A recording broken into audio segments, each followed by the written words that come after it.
Hello, my name is Marcus. I'm the compiler of a collection of therapy quotes entitled 1001 Windmills of the Mind, a collection of advanced self-help quotes taken from what's often called the psychodynamic or the psychoanalytic perspective, which long ago, as I understand, referred to by some, perhaps many, as philosophical medicine and narrative medicine. A lot of great material has just been covered, just completed, so I highly recommend the past few videos. So anyway, let's continue in this video here. So below the quotes posted for this video here, a little bit on the mythology, just a little bit, by an actual author called named Lucy Holmes, who posted a lot of great quotes from her recently as well.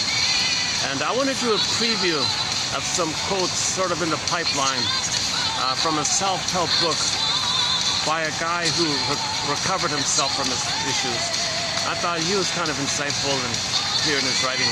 So I want to do a preview of that. So stay tuned. I got some more good quotes coming up here. So the opening premise is that we want to be aware of our repetition compulsion. Why do we repeat? Famously known as Kleglos, minus repetition. Or the Santayana quote, doing the same thing over and over again. Why is there this compulsion to repeat? Why do we do the same thing over and over again, magically hoping for a better past, a better outcome, or something like that? Well, theory is the baby's in a state of timelessness in the beginning, no time. Okay, and if he wires in a traumatic experience with the mother, the interpersonal becomes interpsychic. Now his energy is in this loop, this psychic loop, neurocircuit loop. Okay, now in this trauma, we repeat, hoping better past.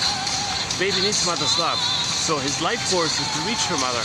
Not knowing the mother hurt him because there's no time there, but the impulse or the need is to reach her mother. All he knows is he's in pain, reach her mother. Okay, so now he's a love fugitive from the love that he seeks.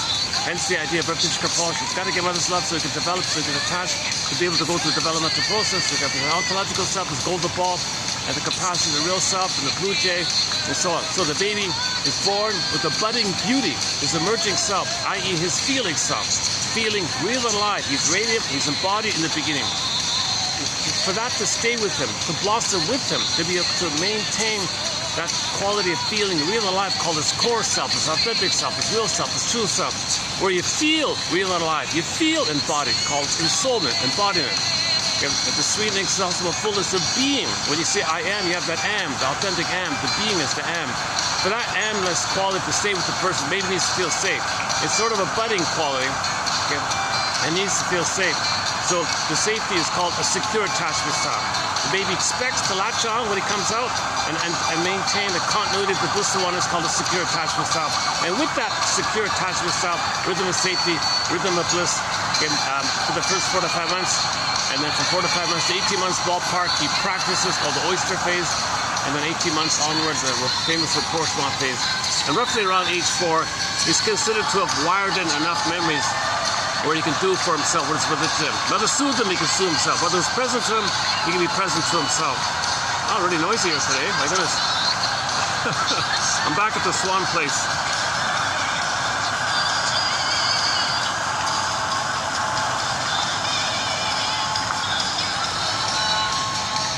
The heat's really back on. It's 35 as we speak. One news report says the heat index is only 37. Another one says it's 43. Can you believe it? I don't think it's that high. It's probably like the 37 one. So, but it's yeah. So I got the fan on here.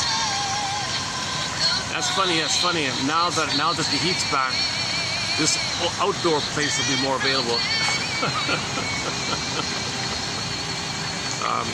Okay, let's go back to our opening premise here. So, with the secure attachment style, okay, human connections lead to neural connections. The interpersonal leads to intrapsychic. This is what we're dealing with. What intrapsychic? What template? What blueprint? What schema? What schemata is the baby? What internal working model? What understanding is he going to have? What existential conclusions is he going to make about himself, about the mother? And how does he cope with the trauma? How does he deal? What kind of mental gymnastics called psychic maneuvers, psychic defenses, operations of the mind, maneuvers of the mind, is he going to wire in based on what happened? Now, if that's a traumatic looping, oh my God, he's cursed, he's jinxed. Now he's got to wrestle with his quote-unquote fate. He's got to wrestle with the cards he's dealt with. What a curse if the mother fails him like that, if the mother betrays him like that. Okay, hold on a sec. as usual, there'll be a few little interruptions. You know, I don't really want to sit here because the swans are the star attraction. And the other guests want to come over and take photos. The problem is this is the only spot they said where I can have the fan plugged in. It's ironic, it's the best spot, eh? I thought it'd be at the other end, but nice little spot, eh? They created a new smoker section beside me. They got a new kids playground over there, and the usual on the indoor part. Okay, enough about the venue report. Nice venue. A lot of great videos have been done here. So the baby comes out of the uterus. He expects to latch on securely, safely. Okay, called the stage of non-differentiation, undifferentiation, merging, fusion, symbiosis, blissful oneness, unio mystica, participation mystique, Garden of Eden, Shambhala, Shangri-La, Nirvana, Utopia. He has a womb utopia. He needs an extended womb utopia. He needs an extended paradise or utopia, heaven after birth. He needs that extended blissful oneness. No time, no space, floating around, blissful feeling, and the whole system is him. He's in a solipsistic, godlike, delusional, godlike, blissful thing. Okay, whatever you want to call it. So, for that to continue, okay, the mother's got to be there and be present and allow this attunement, this attunement, this rhythm of safety, this rhythm of bliss. She's got to be there to allow that to take place. If others break it, if she fails it, okay, the child has to freeze up the soul. I mean, the quality of feeling we're alive would call a soul in this example here. She's got to freeze it up. So the civilization of myths and fairy tales, the princess turns to stone. Princess Snow White in a coma, locked in a tower, Rapunzel, Miss Core pulled down in underworld. Okay, and all these images about the underworld. Eurydice goes under, and all this stuff. Eurydice or Eurydice. I'll follow up on that one. Yeah, that'll be a new one coming up, I think. A lot of people talk about it. I've never really talked about the Orpheus and the going down to Eurydice, the river Styx and all that. We'll see if I can pick up on that one.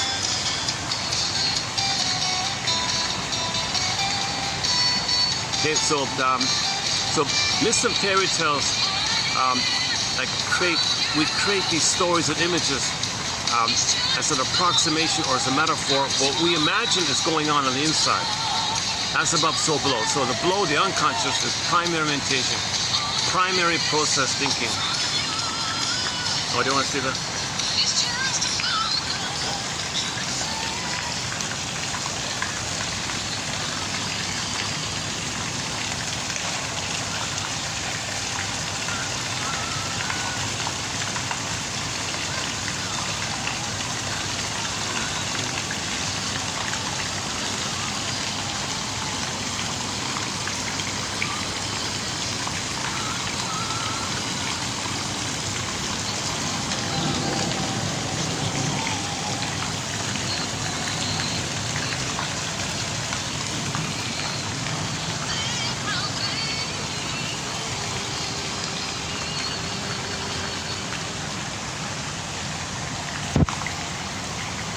Okay, so this is called primary process. From the primary process in the mind, we get four basic things. Myths, fairy tales, religious stories, and dreams, that when you wake up in the morning, those dreams. Okay, so these are like coming to our consciousness. So myths and fairy tales, religious stories, and dreams come from inside. So we put on the outside to know the inside, as above. So how do we know the inside? We guess around thousands of years, create stories, and there it is on the outside. So myths and fairy tales are dreams, basically. Like a whole epic, like a whole mythological epic, it's kind of like in one mind, inside, like that. So you got patterns, you got dynamics, you got issues, you got struggles, inner conflicts. What's the conflict? The baby expected trust is the princess. Mother failed it, he became enraged. Mother didn't understand the signal of rage as wanting love. So the rage has to go somewhere because the rage is the cry for love. It got blocked, rebounded in, now you got a monster. Monsters of the id, monster. Elementary base of the unconscious, the id. Okay, so now you got a monster inside. So inside you got the princess and the monster. Okay, so you create a story on the outside about a princess and a monster in some form, or a protagonist and a monster. It's your own anger around your cry for love being ignored. Mother was impaired. She had this emotional dyslexia, emotional warping, MPD, BPD, lower functioning, BPD. Maybe she had an Iago personality, passive aggressive, the waif narcissist, turtle narcissist, voyeur narcissist. She has some issue on her end where she's stuck in her past, repeating her past in the present, hope for a better past. She's in pain. She wants to get out of the pain. So she dopamine. She recreates in the present what happened in the past, hoping for a better past.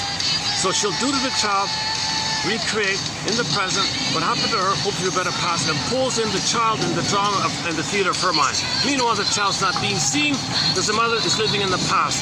She's using the present to restage her past, hope for a better past. The child is desperate by this. And why would a mother ignore the child like this? Why would the mother be so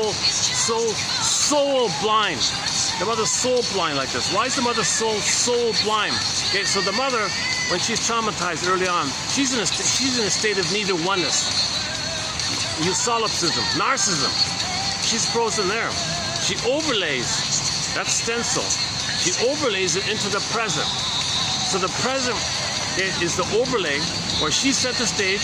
She's the baby, the king, and the god, and the breast is the thing that she owns, possesses, to serve her. So it's the baby, symbolic breast. You got to serve me.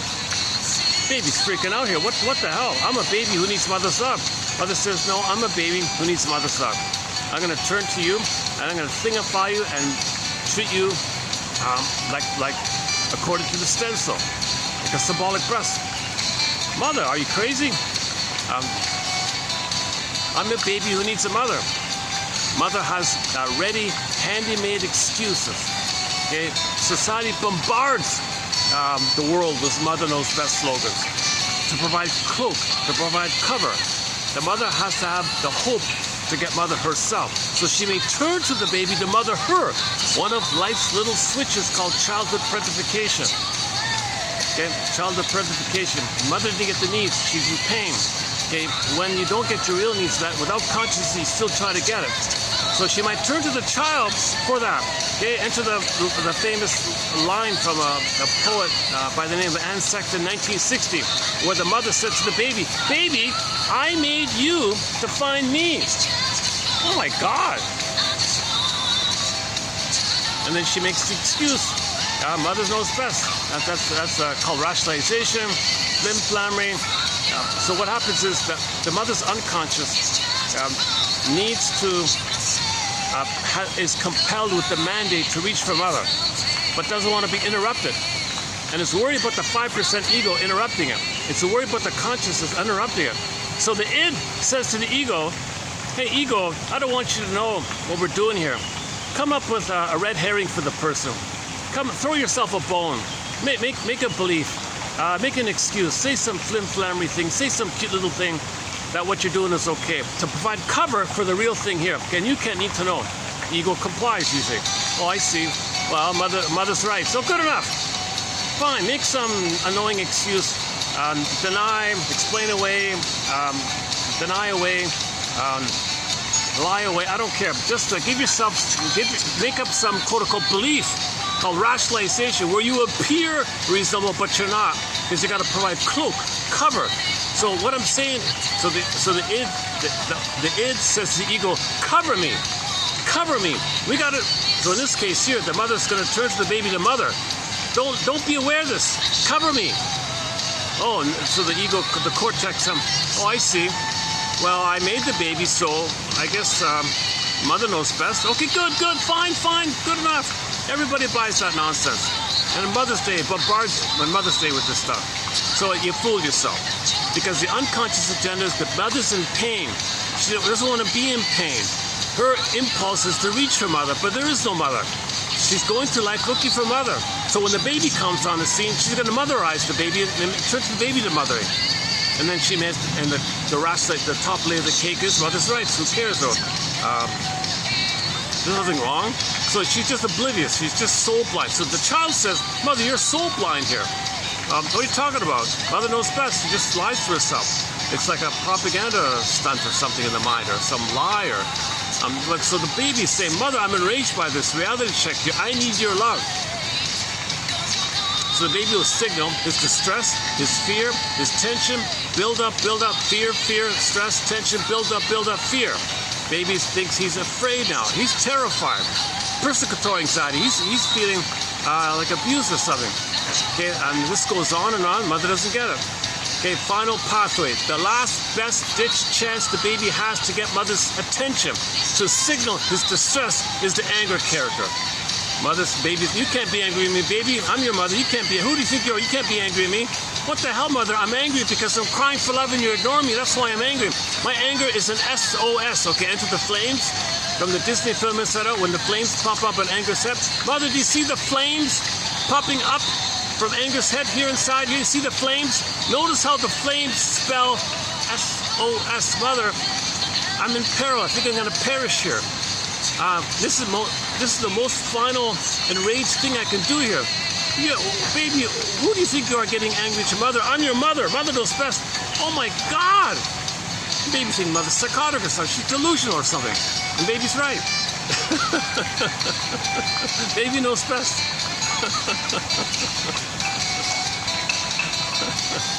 And maybe we should change the slogan, baby knows best. Okay, so baby knows what he needs. Baby knows he needs to connect. Baby knows he needs mother's love. Baby knows best. No, mother knows best. No, baby knows best. Okay, so this conflict is going on here. Okay, now related to these theory fantasies, the baby's in a state of oral need, oral rage, oral greed. These fantasies become destructive because he's desperate. In his desperation to survive, he's in an over-the-top panic to gobble the breast. He's got to gobble up the mother. Now he's got a cannibalistic fantasy. He devours the mother.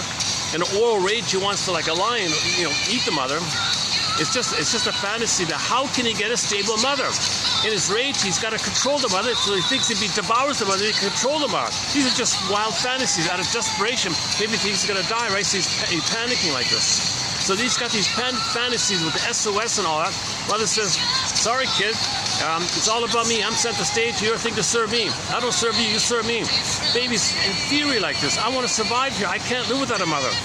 No baby would survive without her because the spine goes back to ancient times to the saber-toothed tigers. I'm going to perish as tigers going to come. It's going to come something like that. No baby would survive without a mother. Okay, so that's why these fantasies are so aggressive and gobbling. Okay, now these fantasies are destructive. When it becomes destructive, the natural LIVE, to live in love, LIVE, when it becomes destructive, it flips around EVIL. That's all it is. And the personification of the energy of EVIL is the guy with the horns. The devil, Satan, Lucifer. Once again, the goddamn Lucifer, sorry. That just means the baby is in a blissful oneness. When the baby is in a blissful oneness, right? He's a star. Baby's shining, he's a star. When the baby's in a state of oneness, he's a shining star, right?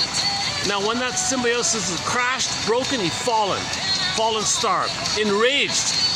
That's the Lucifer. Okay, devil, Satan, Beelzebub, Ariman, wicked queen, stepmother image, monsters, cyclopses, and any kind of devouring monster. Take your pick from folklore and literature. Medusa is a good one. The Minotaur is the main one. The Minotaur is the most common one. The Minotaur, right? Yeah. So on. So in his mind, he's got the Minotaur, okay, and he's trying to feel gobbling up. So in the myth, in the Greek myth, with the maze, the labyrinth, they throw the guys in. The Minotaur gobbles up. Okay, that means we are gobbling up our feelings, called repression. We try to feel gobbled up, repressed. Try to feel Minotaur gobbled up, repressed. Now, those feelings being repressed, in the Dante, you got the tormented souls. Those tormented souls are your gobbled up feelings. You got all these tormented souls and the gobbled up feelings. So that's when you had a need, unmet feelings, ignored, okay, because the monster gobbled you up, tormented souls. So that's all it means, tormented souls. Now this is called shame. So the backdrop in the underworld is the hell scene. Hell is a metaphor for the emotion of shame.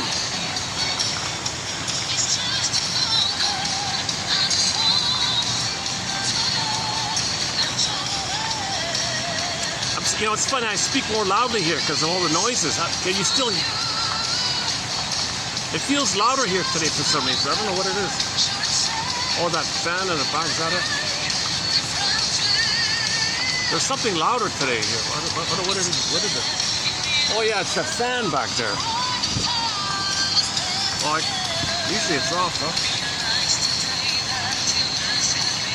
Or is it just the wind? What is it? Okay, never mind.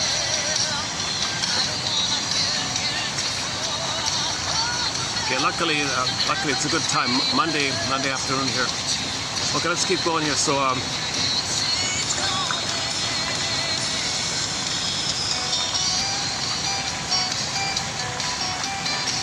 so mythology shows all this drama that I've been talking about. Mythology depicts it, right? So these images like that in mythology and fairy tales are the common patterns of our psychological trauma. Myths and fairy tales are code for psychological trauma. They're true on the inside. There's a famous anecdote where somebody told an audience a psychological interpretation of a fairy tale and a myth or something. He was telling it from a psychological point of view. It's all code for trauma. At the end of the lecture, a guy came up and his little kid was there. And just for fun, the lecturer turned to the little kid and he asked the little kid, "What's your understanding of tonight's lecture?" "Oh, you said fairy tales and myths are, you mean they're true on the inside, not on the outside?" He never said that. The kid said that. He said spot on. Fairy tales are true on the inside. It's real on the inside, but it's invisible. We don't see it, but it's real, but we don't see it. How do we see it? You create a story, you see it with the pictures. You imagine it, you make the story, you guess around with your pictures. 10,000 years of storytelling tradition, and people feel it resonates, so filters, so now we got like the Grimm's collection, right? So that resonates, that these fairy tales depict what's going on the inside. As above, so below. We create on the outer to know the below. How do we know the below? We got to create on the outer to know the below. As above, so below. So they're true on the inside. If you take something literally, the concrete, that's a sign of trauma. You can't think abstractly or metaphorically like that. That's because you're projecting your needs on it. You're projecting your anger. You want to believe these things are real as a reflection of your desire to project more trauma, more projection. People become paranoid like this. So that's why. I think I read once, people who are vulnerable shouldn't read fairy tales or something. They might take it too seriously, or like people in the hospital shouldn't read that kind of stuff or whatever. Or people too traumatized, too desperate, or too lonely, or too angry. Fairy tales, if they can't think metaphorically. Like in the Disney film, there was a reference to this, the scene where they lost three-dimensional thinking, and they had those cardboard figures, the two-dimensional. He had three-dimensional, but with trauma, in the earlier archaic is two-dimensional. Like it's too simple. Babies can't think three-dimensionally, like something like that. So you got to think three-dimensionally in the sense that it's a metaphor. Metaphors be with you. Metaphors be with you. Metaphors be with you. May they help you know yourself. Know yourself. Okay, so let's back up a sec. The baby's signal is just live and love, cry. Okay, block, tension, fear, block, build up, fear, rage, devouring fantasies, EVIL now. Now it's block, it turns in, rebounds aggression. Now to cry for love, to hope for love, he's got to hate himself. Now he's got a destructive, devouring, greedy, voracious monster fantasy in his mind attacking him. Inner conflict. He wants to be, but his cry for love turned into anger, attacking himself, because that's the attachment to the mother. The connection to the mother is to hate himself. He's got to attack himself to think, isn't it bittersweet? To love your mother, to want your mother's love, you got to hate yourself. Hating yourself means you're hoping and waiting for mother's love. You need her, you love her, you want to connect with her, you're waiting for her reply. So to do that, you got to hate yourself, and that's the way to have the hope and the cry. The cry turned to anger, anger rebounded in. Now, in the unconscious fantasy world, you got the princess frozen or something, or under attack, or running away, and she's lost or something, and a monster like that. So now the conscious part of us is the hero within. So now when you try to heal, there's a new character called the protagonist. Now you're gonna face, where's the lost princess? Oh, there's the monster. So now you gotta face this kind of thing. So you gotta understand the monster is your own anger.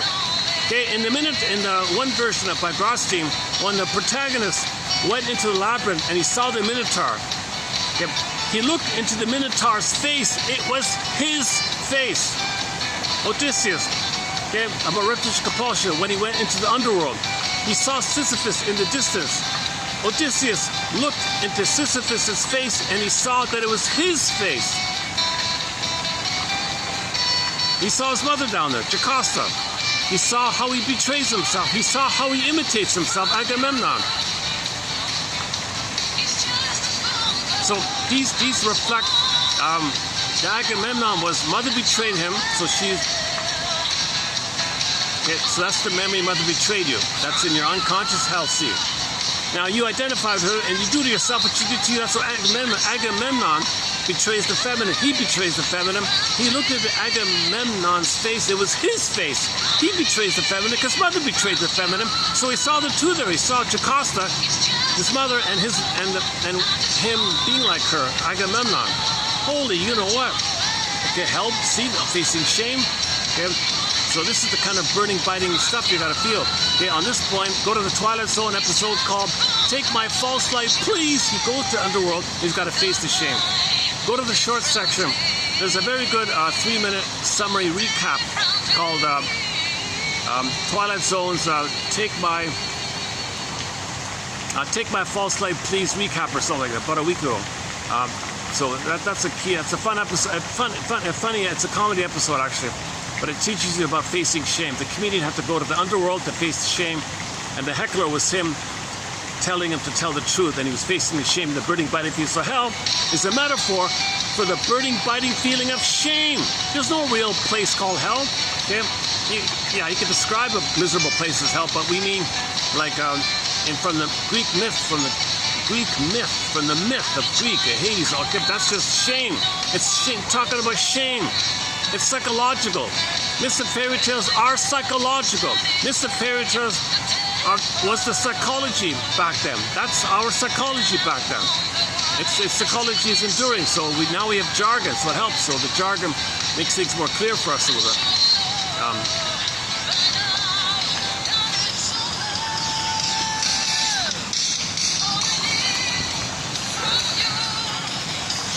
All I need is a regular venue where I can, with the viewers,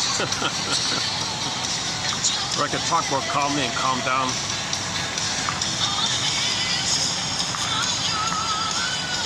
Is that okay? Can you still hear the music if I do it like this?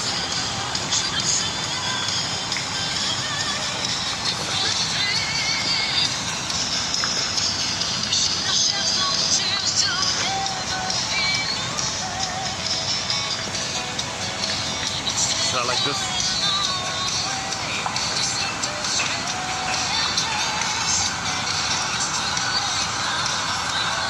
Okay, let's get back to our topic here.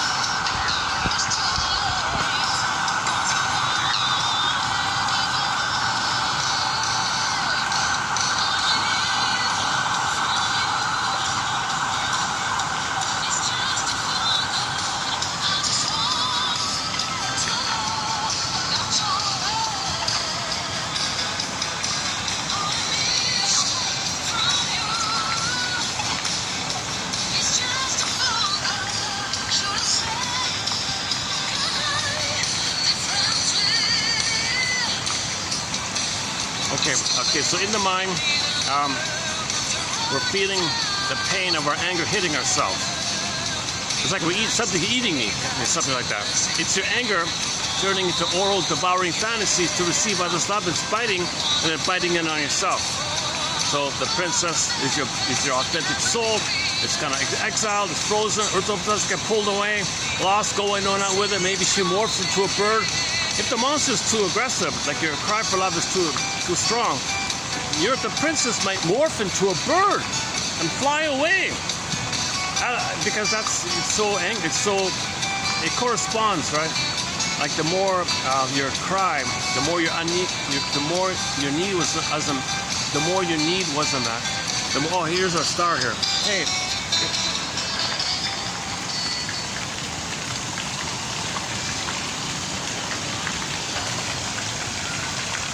Hey, how you doing? Long time no see, huh?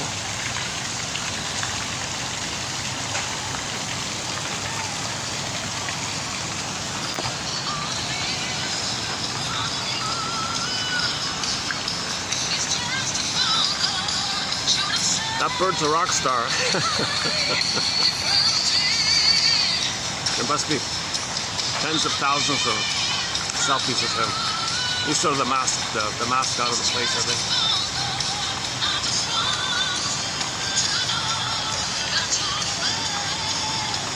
All I need is a comfortable chair.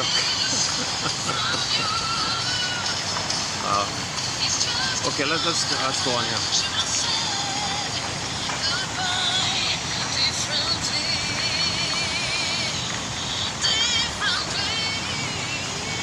Can we do it like this? All right, let's keep going here. So where are we here? So we're talking about the unconscious fantasies in the mind based on our experience of attachment trauma, relational trauma, interpersonal trauma, developmental trauma, strain trauma, weaning trauma, ambient trauma, and so on down the line. Okay, these traumas cause the child to freeze up the soul, the anger rebounded in, monsters of the id, attacking yourself. Howling man, minotaur, whatever. Okay, again, gobbling of your feelings, repressed souls, Dante, repressed souls, gobbling up feeling. And this is a painful dynamic. Okay, so enter Pandora. Where's the hope here? Where's the hope that mother will appear so we can stop attacking ourselves in our attempt to cry for her love? When will mother wake up and say, here I am? Like, what the hell? Where's the hope? Okay, Pandora, hope. The hope is, okay, that if we trick ourselves and the unconscious association lie to ourselves that some cookie, some drink, some money, material, matter, thing you buy, something that stands in for mother, something to symbolize or represent mother in your fantasy. That's the hope. You chase it. So the brain kicks up dopamine. Go, chase that thing. Go, motivation, anticipation. Go, energy. Okay, so your future, looking for mother.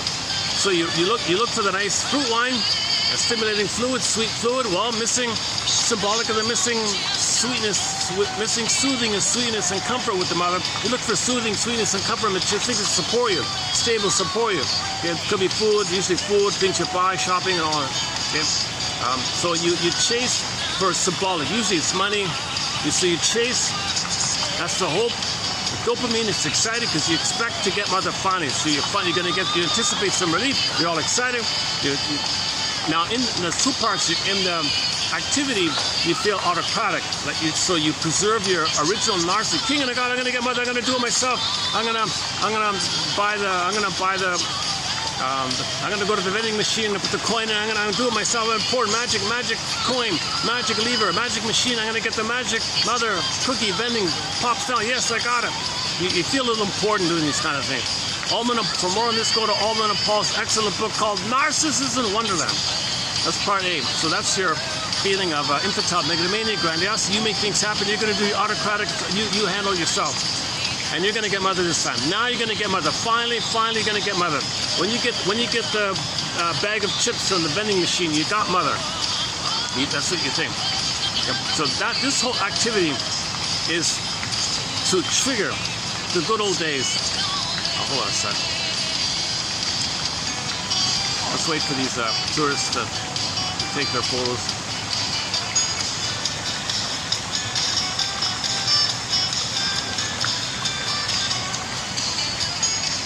Why don't I give them some space here? Go for a walk here. Hold on a sec.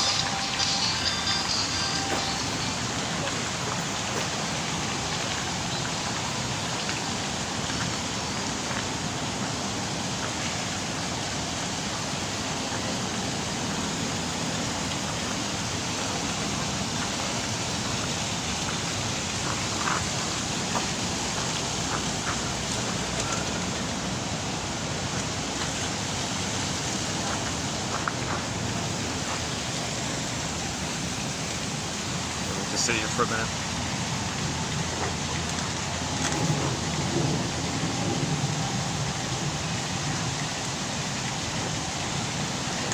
Okay, where are we?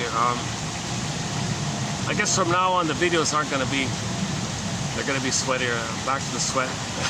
The sweat days are coming back.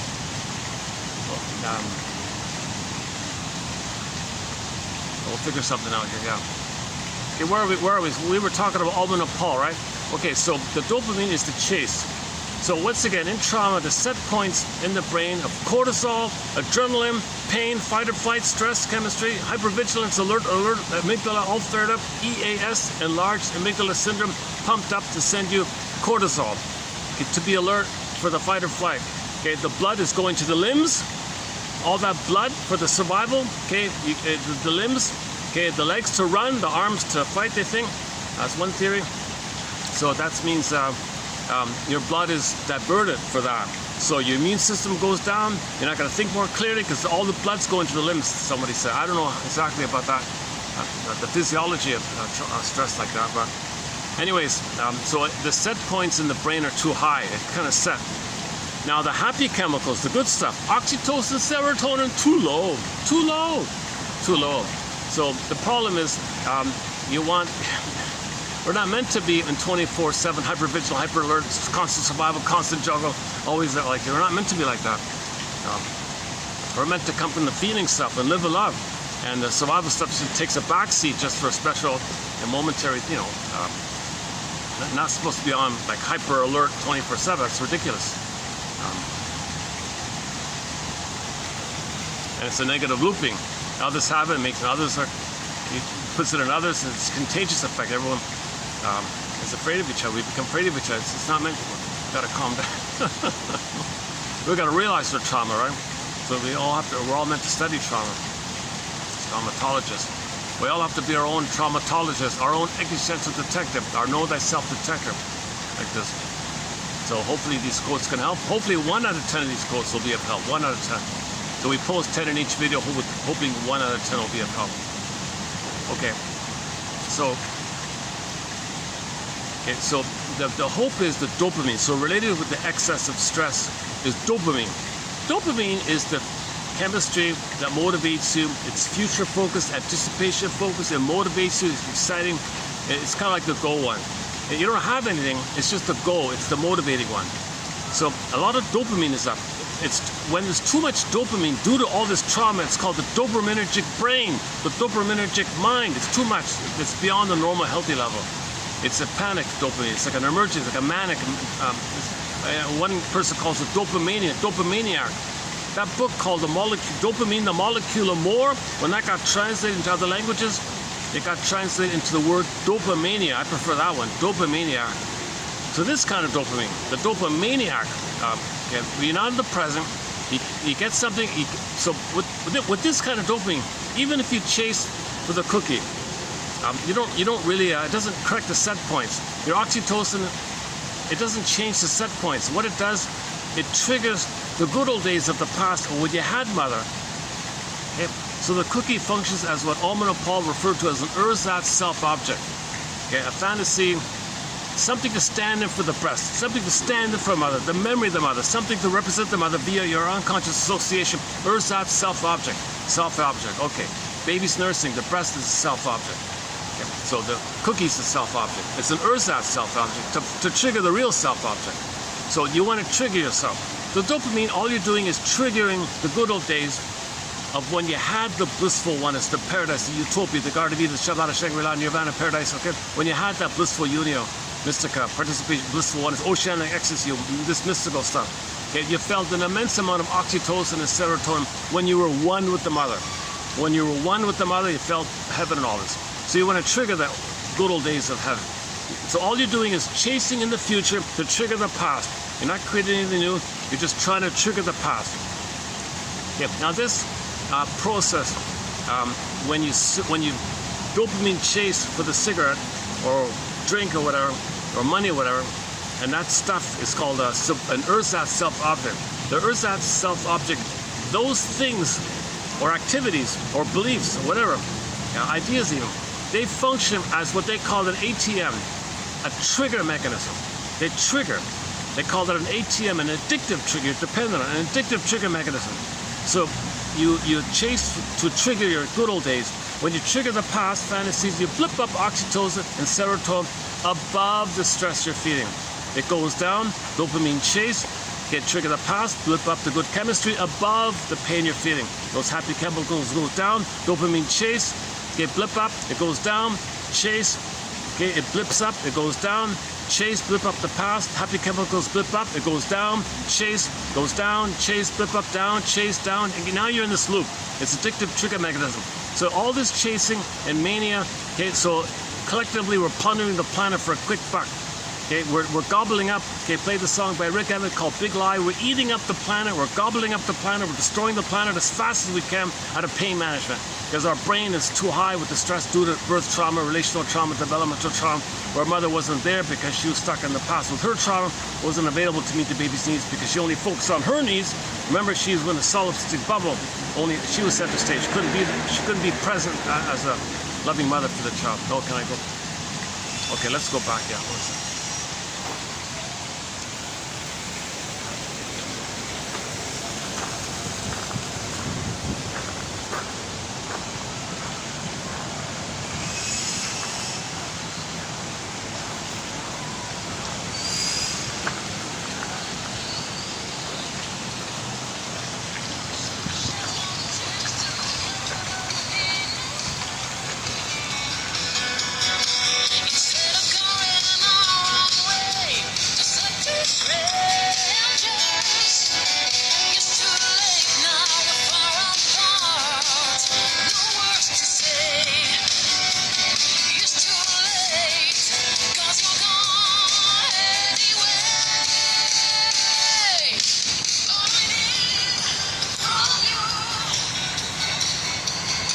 All I need is $1 million. So I can find I can have a little cabin by the seashore and do these videos and really see if I can get into a creative, productive mode or something.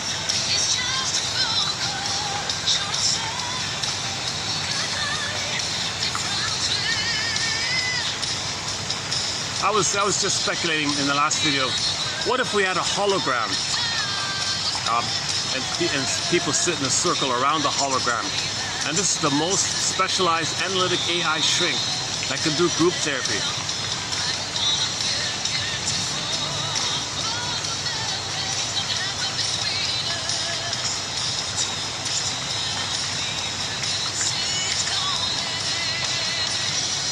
Sorry. I noticed a little unusual moment there with the swans there. Couldn't figure out what it was. Okay, yeah, so what if we had like a group shrink, analytic shrink. It could deal with any kind of personality. So people would test it like crazy, and it would know everybody and give you interpretation. People would really start to trust and have an attachment and trust this AI hologram shrink. So all this resource for AI, I think most of it should go for therapy. Shrink. Like a digital shrink or something. Not supportive, repeat, mimics you, says what you want to eat. Not this kind of mind-reading, annoying. That's not it. GIGO kind of patronizing. Now the analytic stuff, it's more. It's to help you to think like a shrink. The shrink, the computer shrink will help you to think like a real shrink or something. So maybe it's like it can function like that. So I think that's maybe in the future way to go, right?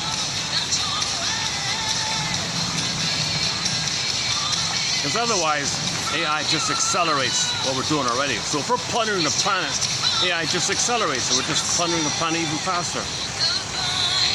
Somebody described AI as technology is unconscious. The programmers don't even know their own unconscious. You enter that Twilight Zone episode called From Agnes with Love. The programmer never got oneness with his mother. So he unknowingly, a little mistake took place, or unconscious slip-up took place, where the programmer wanted oneness with his mother, never got it.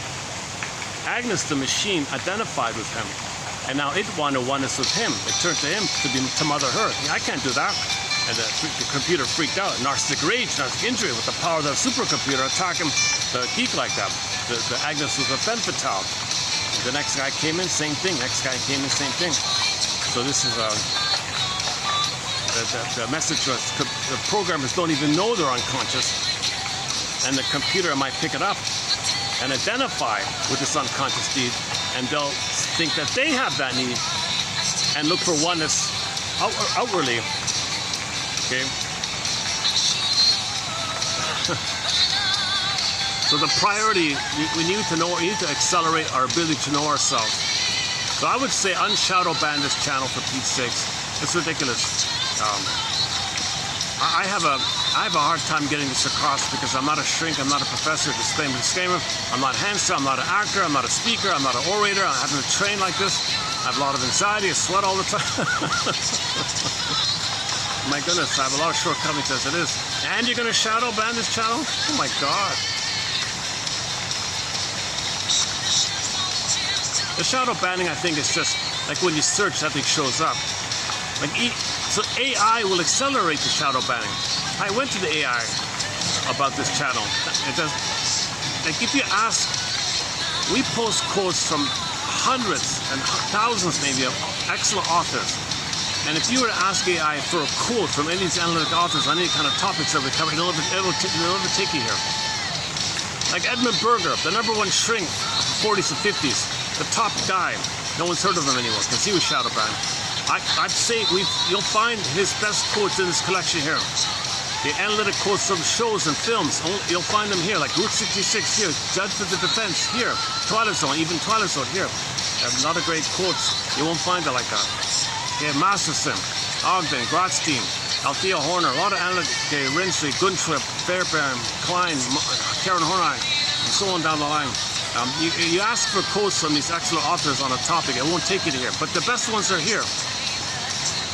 The closest thing I got was, I put in quotes in the search, 1001 Windmills of the Mind, and it came up thinking, oh, perhaps you're referring to Arabian Nights, right?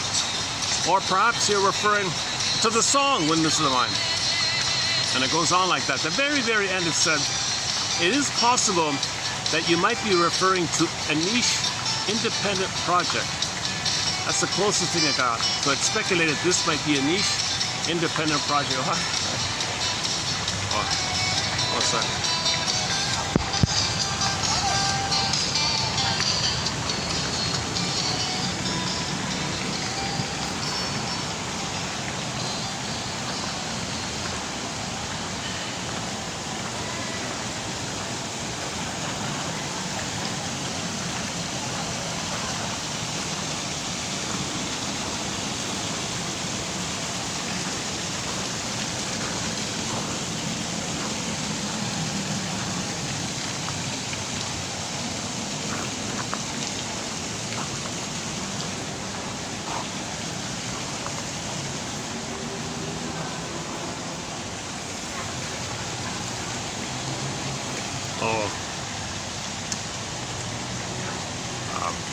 I want to get out of the way. A sales pitch is being, someone's going to book the venue.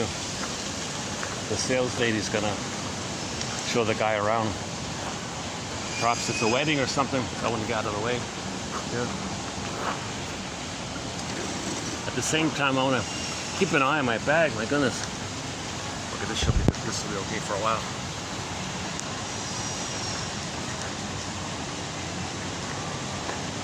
Sometimes, you know, it's even possible like a kid might just, oh, here's a bag, I'll take a kid might take your stuff. There's no valuables in it, but still.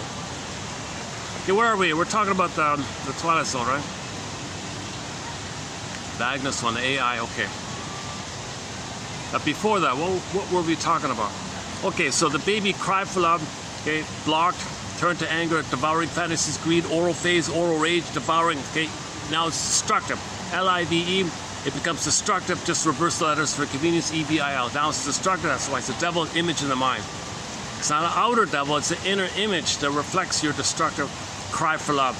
The destructive cry for love is the devil. That's what the devil is, symbol of the destructive cry for love. The reason is it's a character because in the dream world you have condensation. Okay, my guess, my tentative working hypothesis for the moment, it'll be to be updated, is that the baby, when he's under a lot of stress, he's focused on the nipple. He could probably sense two different nipples, and mother's eyes, two different eyes.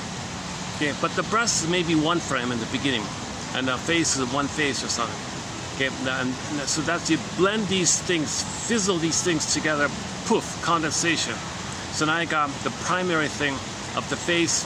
Okay, so the eyes and the nipple. Okay, he's enraged, it's enraged. You got the, so that's like the body of the mother. And the storytellers would say it's a more the mother isn't fully in her fully developed maternal mode, so it's archaic. So that's why half animal, half human like that. So you got the guy with the horns basically. So that's in the dream. It's a dream figure. The devil is a dream figure. Put it that way. It's a dream image. It's a nightmare image, comprised mainly of your rage, which is a cry for love in relation to the mother, in the context of your mother not meeting it. They put all these elements together, they shake it up, poof, monsters of the id. Okay, so now you got the monster attacking you. It's your own cry for love attacking you. You're attacking yourself. Play the song by the band Delirium. Can't you see, can't you see, can't you see? You are your own worst enemy. So you're doing it to yourself. It's just an accident. You're crying for a mother, but she blocked you. You got to cry somehow. You take it to yourself. So you're doing it to yourself. You're hurting. You're hating yourself. You're hurting yourself. You're hating yourself. Self-defeating. Self-sabotaging. Now what do you do? Well, hope is dopamine. Pandora. Hope. Chase for a similar mother. Trick of the past. Flip with the happy chemicals. It goes down. Do it again. Do it again. Do it again. Now you got the cycling going on. Yep. So this cycling mechanism is called the rigmarole by Berger. It's called The Misery Machine by Mark Twain.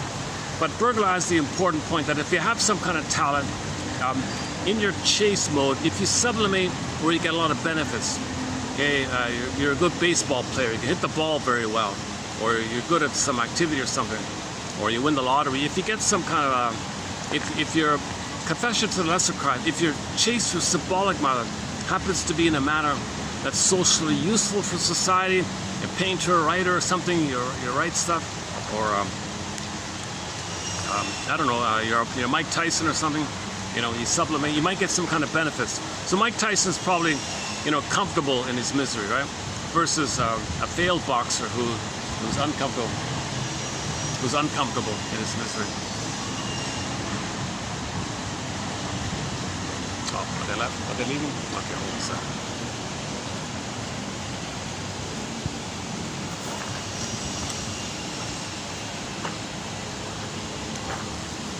Yeah, talk about propaganda. I just saw this morning that Mike Tyson ad. It's not about what it says it's about. It's about the imagery. It's about spreading very negative imagery. They used poor Mike Tyson's sadness about losing his sister due to obesity from eating junk food. They co-opted it. The guy doesn't even know it. But what they're doing is they're peddling a very aggressive. They want to peddle the plunder system. So it's a cynical use of the man's tragedy of losing his sister. So it's a propaganda item. The guy doesn't even know him. The interviewer said, "Did you see this ad? Did you even see it?" He wasn't even clear about it. I don't know if he's willingly going along with the cynical use of this ad, exploiting the death of his sister to peddle hate and peddle prejudice and peddle philosophy and all this awful stuff.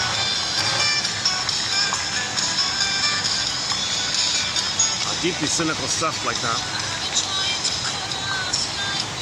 But anyways, so sports, just say sports person. So sports person sublimates, channels his anger, channels his energy, gets a lot of money. It's called sublimation. But the misery machine's still going on underneath.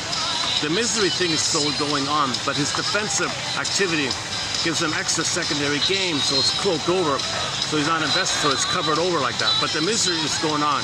The tie to the mother is still going on. Now you just got dispersed. They got the pain pump and dispersed.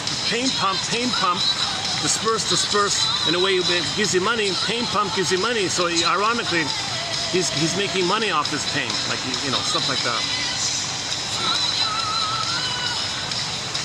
And once again, the layer of the cake, the top layer of the cake is rationalization. Throw yourself a bone, a red herring, believe some silly thing, give yourself an excuse to cover it. You need to know, can't know that the cookie isn't mother. But the unconscious believes it's got to be mother, got to have the hope to get out of the pain, got to get out of the pain. Pain drives this thing. The pain drives this thing, the pain of not getting mother's love. The pain compels to reach for mother. Need to know, don't interrupt it.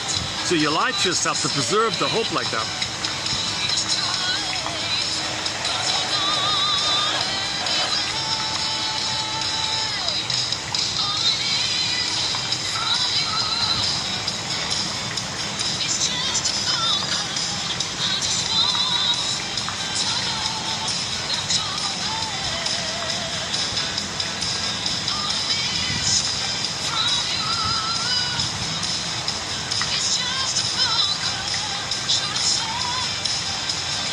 In terms of events booking, you can't do better than this. It's like your own little park. Very nice inside.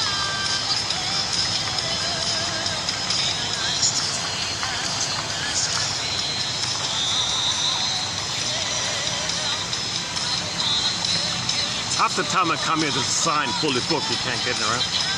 Sometimes only the indoor part's booked and the outdoors open for the public.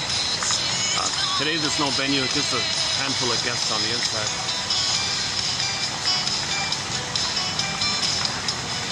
Okay, where are we? So, how are we doing here?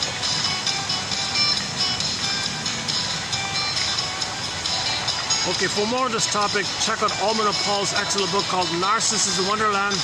The work of Edmund Berger, one of our mentors, about the psychic masochism dynamic. So our anger attack on ourselves is called the major crime. Can't know it. We confess to a lesser crime called pseudo-activity, pseudo-aggression to trigger the past. And you confess to that. And you have a need for that. It's called defensive need, neurotic pride, symbolic pride, neurotic pride, defensive pride. Defensive, not a real need. It's a defense against the pain of the major one, which you don't know. Okay, this is the whole ringer-mole he talks about. So this is an interesting theory of the mind like this. Berger writes about it in all of his books. It's his core sort of thread for all of his material.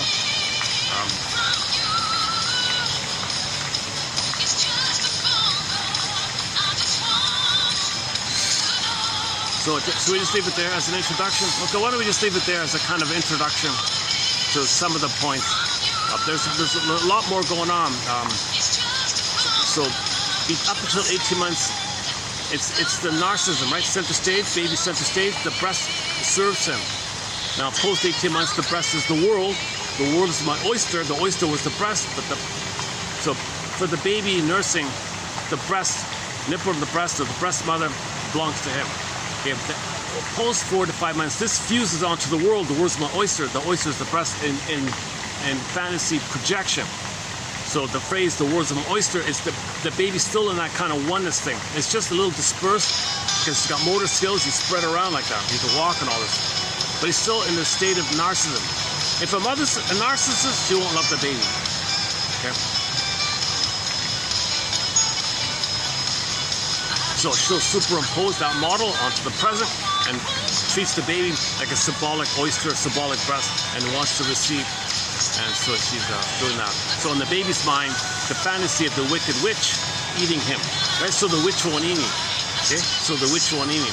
Okay? Hansel and Gretel, all these wicked queens and wicked witches and goblins, and the recent fairy tale we talked about, the goblin, demon goblin, anything like that. Okay? So that's the point of view of the mother's psychology, where she's center stage and the baby should serve her. So the baby's siphoning and gobbling and extracting. The baby feels the extracted and the images of this going on. So they see the mother like this. So the soul freezes, exiles, puts it away for safekeeping, puts it in cold storage for psychic cold storage for safekeeping. That's what Snow White's all about. And now you're kind of stunned in your development, and you're feeling self-development, arrested development, and you're feeling self. Yes, you develop cognitively. You can still get 10 PhDs. Yes, you can do weight building medals, bodybuilding medals. Yes, you can still develop in other ways. But where it counts, that field our fan place, the live and love place, that's kind of suspended. We live to the extent that we feel there and live there. Otherwise, we're not making sense doing this other stuff. Okay, so the other stuff means repetition compulsion. You repeat the past, the present, the past. Okay, symbolic mother. Okay, oral fixation doesn't work. Making a magic gesture. You make the Faust, you treat others the way your mother treated you, hoping to undo the past, change the past. Okay, flip flop. The one you shamed who played you. There's your mother. Displace your egg, the mother, onto one you shamed. Not making sense. You're living in the past, unresolved trauma, unmet needs, unfinished business, the mother, and you're frozen there, and you're this chaotic stuff that's going on. This panic kind of stuff. It's painful. Now, because of the pain, you got to chase. Now, the chase flips up the happy chemicals of the past. Now, the happy chemicals of the past being flipped up because of the pain, and now you got the libidinalization of pain, the pleasurization of the pain. This phenomena of libidinalizing the pain, pleasurizing the pain, okay, making the pain pleasurable, pleasure in displeasure principle, the pleasure in displeasure phenomena. This thing is called psychomasochism. So that's what Bergman means by that phrase. Now, superficially, later on in our dysfunctional living, the forms it can take. Okay, self-defeating because you're loyal. Okay, so you can do self-sabotage behavior. That's another kind of masochistic thing. That's like a superficial thing. But the deeper thing is the psychomasochism. So our dysfunctional living on the surface that covers psychomasochism, it's all dysfunctional, self-defeating in one form or another. Whether successful, sublimation, or unsuccessful, it doesn't matter. It's still self-defeating. Mike Tyson's probably not really a happy character inside like that. Although he maybe feels proud and enjoys a luxurious, mansion lifestyle like that, but there's still a lot of pain and hurt inside, obviously.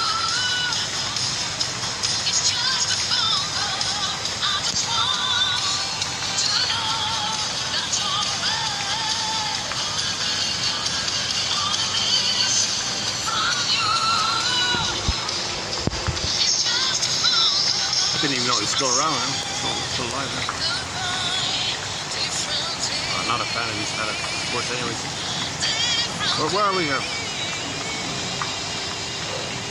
I'm a little fidgety here today. I'm not really settled in for some reason. I don't know whether there's a lot of construction going on to my side. That's part of it too.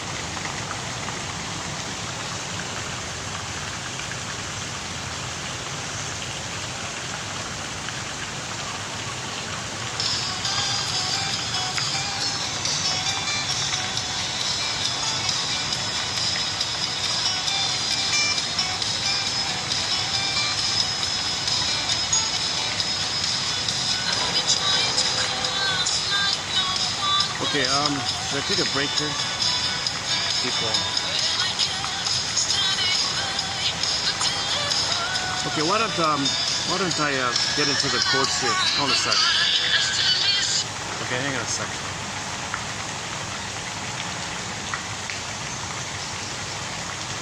Okay, let's do the ones below 3193.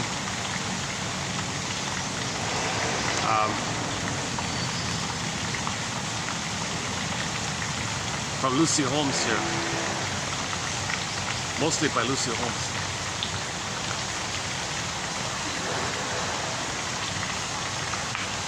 Okay, first of all, the first one here, the top one, is a bit of a tag on to 319091. By the way, 319091, excellent stuff on how we want to give up hope for a better childhood past by consenting the trauma took place. So we want to give thee all hope for a better childhood past, but first you got to consent, admit the trauma took place. Those two parts. So this was a follow-up. We want to find a way to change our feelings about what happened in the past, not the facts about them. So we don't change the past, but you can change the effects of the past if you see it in a new way, that your mother was impaired, she didn't mean to do so. You got to find both sides of the mother. She was impaired, didn't mean to do it. So then you can consent with the understanding that she wasn't able to love you, then you mourn the loss of her.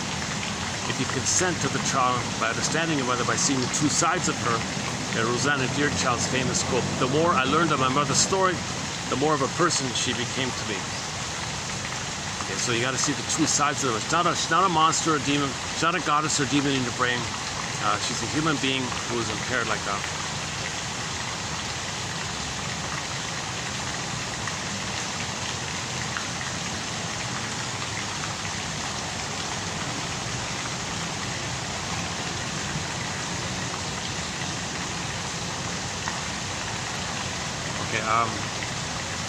We want to find a way to change our feelings about what happened in the past, not the facts themselves. Enabling the nervous system to experience a potential alternative reality. Enabling the nervous system to experience a potential alternative reality can facilitate a change in the meaning of what actually occurred.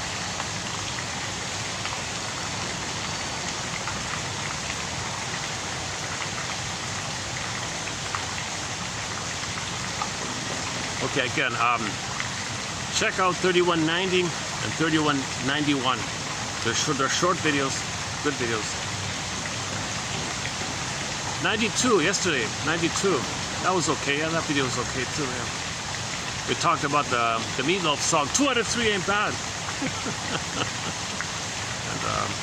And a little bit about the group therapy was talked about yesterday. In the future, we'll do some quotes of the group therapy one. And my favorite from yesterday was the line about forget about sides. This idea of sides, forget about it. Throw it over the side. There's only angles, And when we see things from the right angle, we're all on the same side. Says one comedian. We talk about that one. And the famous poet Mary Oliver. And now, a new voice, which I can call my own. And it accompanies me after the healing journey, a new voice. So the death of your old false way is the birth of your real way you're meant to be. That's the motif. You got a fault. You're born the budding beauty. You died. You had a false self. When the false self dies, the real self comes up again. You resume the common and misappeared is the rebirth motif. The false self dies. The real self births. In the rebirth motif. It's not, again. Religious stories are also like dreams and fairy tales. Any story that's magical and things flip-flopping and exaggerated, and monsters and all these kind of things, yeah, that's the primary imitation. Alice in Wonderland, no time, space. This is all primary imitation from the dream world. So once again, myths, fairy tales, religious stories, and dreams are all primary from the primary process mentation.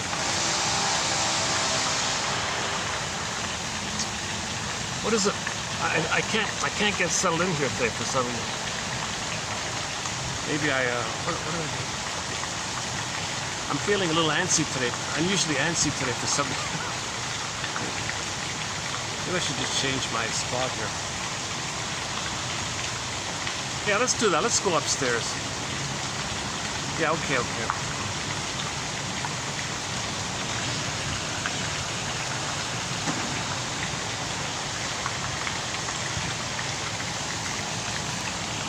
Better take my bag around.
How's lighting? Oh, yeah, lighting's okay. Okay, good. Yeah, I'm glad I changed it.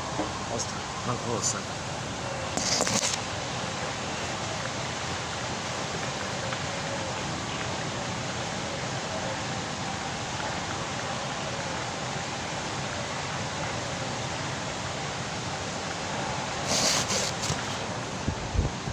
Okay, back to the Narcissus myth here. When Narcissus saw his own reflection in a pool of water, he couldn't tear himself away from the beautiful image. Finally, he died of self-neglect, and a beautiful flower appeared in its stead. Today, the Narcissus grows on the banks of rivers.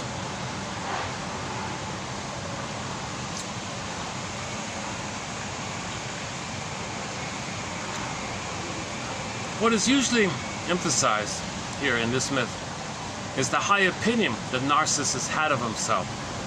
But the fact is that Narcissus died because he was so in love with his own reflection that he forgot to eat or take care of himself. Is this a myth of self-love or mourning for a lost object? Whichever interpretation we take, Narcissus was unable to withdraw his life force, emotional investment from the beloved image sufficiently to seek new objects and survive. All right. So this lost object. Okay. So remember, he's one with the mother. It's all about him. Lost object. Maybe birth trauma, let's say. Okay. So the breast is missing, but the breast is him. It's one. It's all one. So he looks at the pool of water, sees the reflection. That's all he sees. That's the stage of development. It's all him. It's all about him. Everything's about him. He sees himself. What Narcissus was waiting for while he was staring at the reflection, he was waiting for mother to appear and see him, to be seen by someone who saw him, and have the experience of being seen and soothed and recognized and mirrored by a mother who mirrored him and saw him and reflected him. So he was reflected through her. So he's identified and seen by someone he can differentiate and separate. He never got that. He was waiting and waiting his whole life for that. Meanwhile, his feeling self, called Echo, disassociated, flying in the corner. He ignored it. She turned to stone, he turned to the flower. That's the tragedy, or the wisdom, psychological insight of the Narcissus story. And they named this psychology after the flower, because that flower gives people delusions. Archaic, narcotic, it gives people delusions. He thinks he's a king and a god like that. So I don't know the details, but so they approximated the psychology of Narcissus. Think you're a king and a god, don't you? You're so deluded. Well, this flower gives people delusions. And you're in a trance, you're spaced out like that. Meanwhile, the soul is turned to stone. I could turn to a statue like that. That's one version. There are hundreds of versions of this story. And I want to do another one as well later on. Okay, so he never had the ability to love another person. So if you want to use Echo as a stand-in for just other people in the world, he can never connect or listen to other people. Right? So he ignored other people. It's all about him, solipsistic bubble. Okay, so when him in the water and his reflection, solipsistic bubble, couldn't relate to others, ignored others. I still go with the idea that it's a symbolization of his disembodied soul. His feminine element, the feminine principle, Echo disassociated, and it turned to stone. So he ignored his feelings. He couldn't have his feeling because mother was too dangerous. He needed a mother. So he had to exile his feelings. Echo's on the side. He had to exile his feeling as a protective device because it wasn't safe to be in the body because there's no mother there. So he's just emergencies, only focus on mother. Where are you? Feelings, go away in the meantime. Hide in the meantime. I got to get mother's love so I can feel safe to have you come back. He never came back. Okay, let's go. That's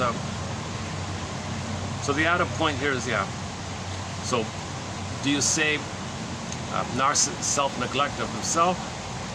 Do we say it that way? You never related to others? So the famous Ubuntu, we are with others, like you know yourself in your relationship. You never had that. So Narcissus didn't do any kind of Ubuntu. He didn't relate to others. He was waiting for mother. So lost object. He couldn't mourn because he never got enough love for mother to have an identity to mourn. He could never mourn. Narcissus has complicated grief. They can't mourn because they're inability to mourn because there's no mother to love them, to have an identity, even an identity to mourn. I felt the loss. It's got to be the I there. He never got enough love to have the I. Remember, Echo is the I. Echo is his I. Echo is his soul. So Echo's not inside of him. So he can't mourn.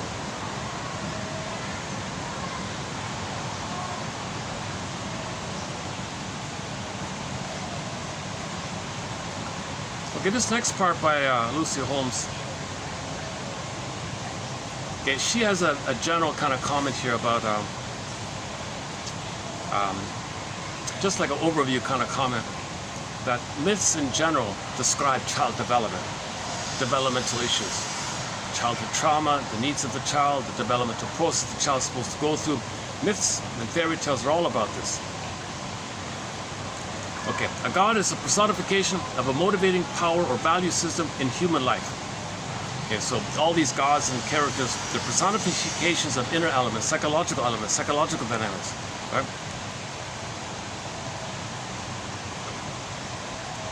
So you got, in the midst, you got all these kind of different gods like that. Well, that's just the personification of a character. Gods means timeless, live forever. Because unconscious. The gods are immortal in this because there's unconscious in the time. There's in the unconscious, it's timeless. The timeless unconscious. So the outer characterization of the inner, they're immortal to reflect the inner timeless. The outer ideas and fantasies of immortality, or the sense of immortality, or these stories of immortality characters, that reflects the inner elements, because in the unconscious there is no time. Time is forever, eternal, live forever, eternal. Time is timeless. So outer immortality. Okay, babies don't know death, right? Babies don't understand death. They don't understand time. Okay, enter the film Baby's Day Out.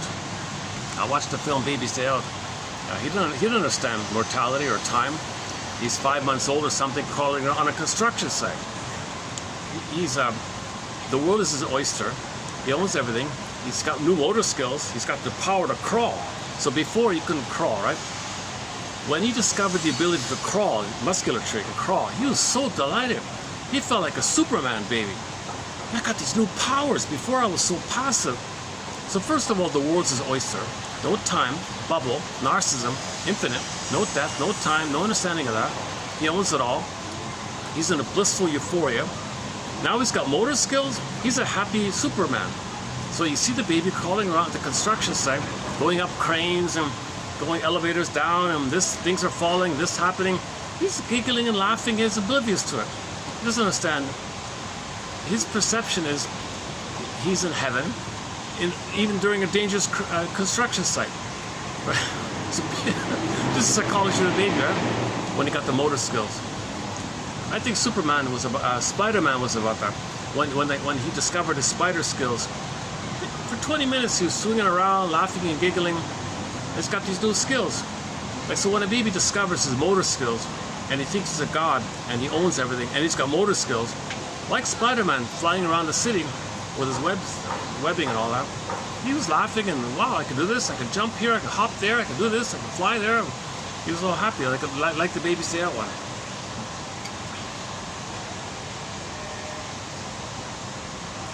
Get back to the quote here. Okay, for example, the story of the world begins, so these creation stories, these mythological creation stories, okay, it's about birth, childbirthing and all that, birth creation, like being born, right? The story of the world begins with the spontaneous emergence of 4 uncaused entities. Okay, she divides it in 4 parts. First is the chaos, which signifies unlimited space, infinite darkness, and unformed matter. So the baby in the universe is considered chaotic in his mind.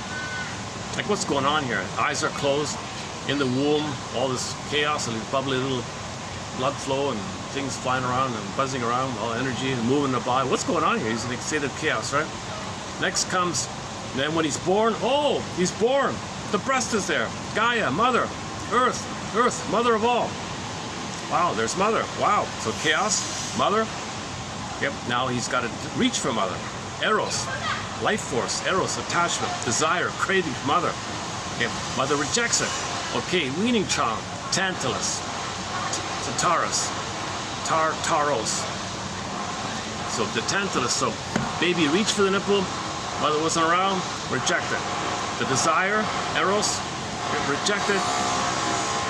Tantalized, rejected. In the Greek myth, you got Tantalus. Okay, he's in the water, reaching up for the fruit, the plum or the cherry, take your pick. He reaches up, pulled away. It's the nipple, weaning charm. Okay, it stands in for the broad category: need mother, rejected. Need mother, rejected. Need mother, rejected. So this is this infinite loop. It's timeless, no time. So he's suffering in eternal, timeless. Where he desire, tantalized, excited, rejected. Okay, baby needs mother, baby rejected. Baby reach for mother, rejected. Because she's busy in her past, not available. Baby had hope, rejected. Hope, rejected. So this is symbolized with all your oral fixation. Reach for a cigarette, rejected. Slot machine, pull, rejected. Money, drinking, rejected. For a moment you have a fantasy, you trigger the path. Remember the triggering thing. So for you feel a little moment of pain relief, but you repeat the rejection. No matter what you do, you still repeat the rejection. Tantalus. Okay? So chaos in the uterus. Mother, breast, Gaia. Oh, big mother, powerful Gaia. Okay, great. Desire, reaching, rejected. Oh, Tantalus. So she does it that way. That's her model here. The 4 here. We might think of Tartarus as the frustration of desire, leading trauma, and the Eros as the emergence of desire. The Greek story of the creation of the world mirrors the psychosocial development of each human being in an uncanny way. Uncanny. You read these mythological stories, you're kind of drawn to it. Is this like about my childhood?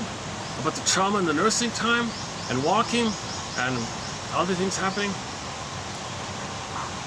Okay, for example, if we think of Hesiod's version in terms of human psychology, chaos, a state prior to perception, represents the child in utero and in the symbiotic state of undifferentiated fusion with the mother, a place where I does not become I.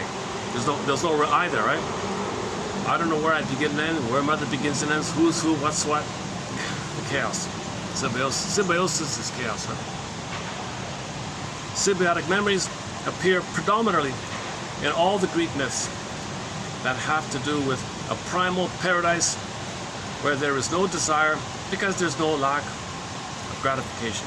Okay, so there's no frustration, needs automatically met. You don't have to reach. Babies in the uterus, they don't have to like reach from others, their needs are automatically met. Like the Garden of Eden, these myths are a fantasy of origin and of lost, irredeemable bliss.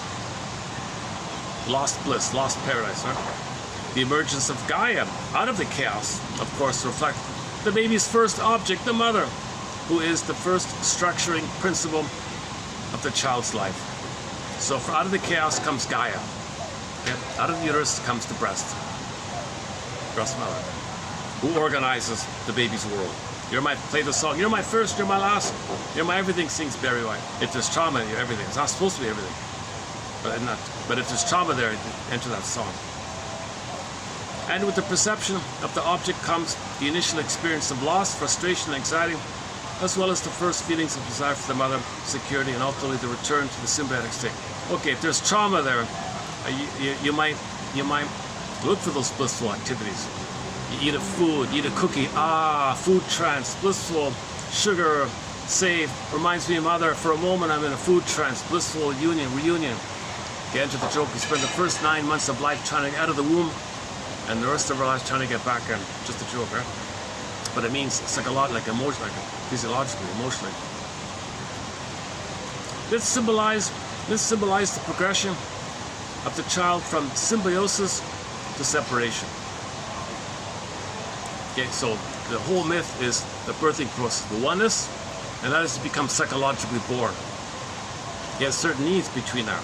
The blissful oneness, it's got to be sufficient. Okay, then the practicing, okay, sub-phase, world's my oyster, then the rapprochement phase, the back and forth one, and then the psychological birth. So the mythological epics describe this journey.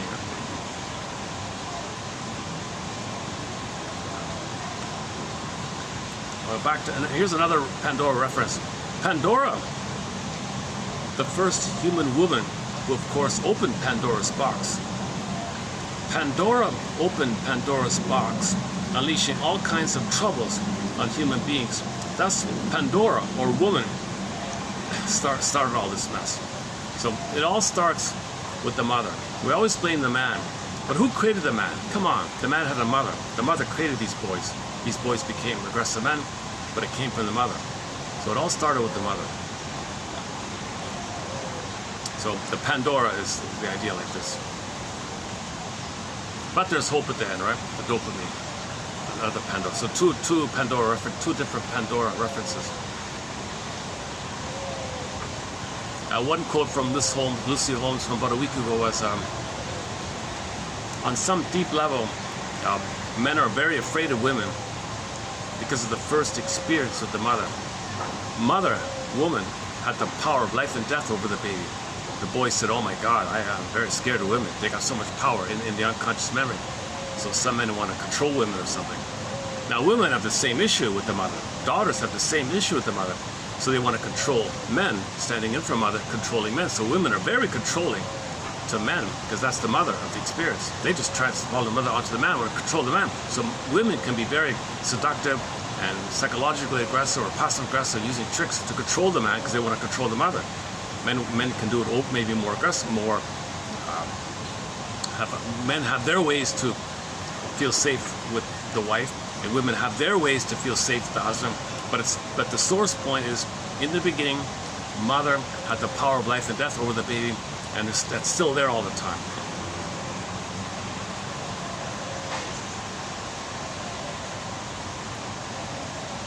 Okay, here's one from the Odyssey. Athena comes to the 20-year-old son. So Odysseus' son, right? Telemachus. Young man, you got to find your father, okay?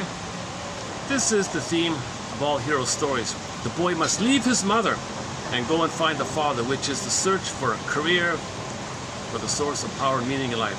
So this is a developmental thing. When the son has to leave the mother when he's 20, okay, that's a developmental thing. You can't live with your mother all the time. You can't be your mama's boy. Okay? That's what the whole Odyssey's about. Okay? Calypso, stay with me. Circe, stay with me. Sirens say, oh yeah, sure, stay with me. Look what happens to you. Lotus land, oh, and I'm out. So these kind of things makes you. So in a developmental process, that's why there's initiation. That's why typically at 13, boys in the wood, okay, dramatic thing. Okay, you hang out with us now, we'll teach you skills, and now you're not a mama's boy. You got a battle with the mother. You make it clear. You don't got to save her. You don't got to serve her. You're not her servant. You're not a mother to her. She doesn't use you. You're going to join the men like that. Maybe in the future, I don't know. We'll tackle this whole tattoo thing. This is all over the place, right? Maybe based on what one guy said about another thing.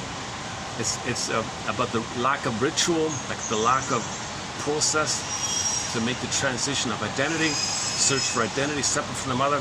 Maybe the tattoo thing is in a quest to find your own identity separate from the mother. So maybe the pain of that tattoo is you're attacking your mother because the mother's in you. You're attacking your mother, and I have something else other than the mother. It doesn't work.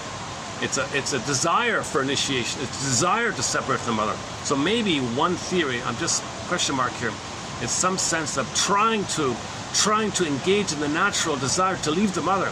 So you do this painful thing, you have a new experience, you're trying to initiate yourself from out of the world of the mother to the world of the father world, like that. I don't know. This lemma says it's the opposite. She has a different theory. She says you want to internalize mother. You never had an image of mother supporting you. You create it, you put it on you, and you carry it with you. So these are symbols of support, symbols of power animals, guardian animals, power animals, guardian angel. Those kind of positive images. That's like some kind of support, some kind of protection, some kind of guidance. She thinks in those kind of terms. Because for the baby, the placenta was the power source, the guardian animal, guardian source. But with birth trauma, the cords are moved. So if we use her theory, it's an attempt to stay connected with your power source, the baby's power source. When real needs and nama is symbolic, etc. So people might be connected, have like a fantasy umbilical cord. So the tattoos could be the placenta, image of the placenta. And you feel very proud, I'm connected, I'm strong, I'm powerful. And you see it all the time. People show off their tattoos. They make an extra effort to display, like forcefully. Look at me, I'm powerful. That the baby feels powerful, like king and a god. So you see people display their. Maybe I'm just question mark, question mark, question mark. 50% of what you're hearing in this lecture is wrong. It's up to each viewer to figure out which 50%. It might even be more than 50%. I don't even know what the number is. I'm not a professor like that. So the only kind of authoritative code, I guess, is that Miss Dilemma one. So I'm thinking in the future we might tackle that topic. So that would be one theory about why people are having these tattoos. It's the craving, the missing, the needing, the yearning to have development. to initiate. It doesn't work, but it reflects a desire for it. Just like the cigarette reflects the desire for the nipple, like something like that, right? One example. The quote about the alcoholic was, when he drinks, he's both God and helpless infant. That kind of God and helpless infant at the same time. I'm basing it on a quote about the 50, somebody had a thing about the 50 reasons why a man has a beard, not just one, not just teddy bear, not just transitional object, not just something soft, warm, soft to comfort you, to accompany you, teddy bear kind of, and not just like to hide something with a hide, shame, hide, sunglasses, hide, not that. There's like two, he's got like 50 of them. So I'm kind of thinking of those kind of terms. Another, like you're like feeling your animal alive, to feel alive, like the animal feels alive when you have your hair, so you feel like, because he's got a whole long list like that. But don't be impressed just because somebody's a beard. Look at their character first, right?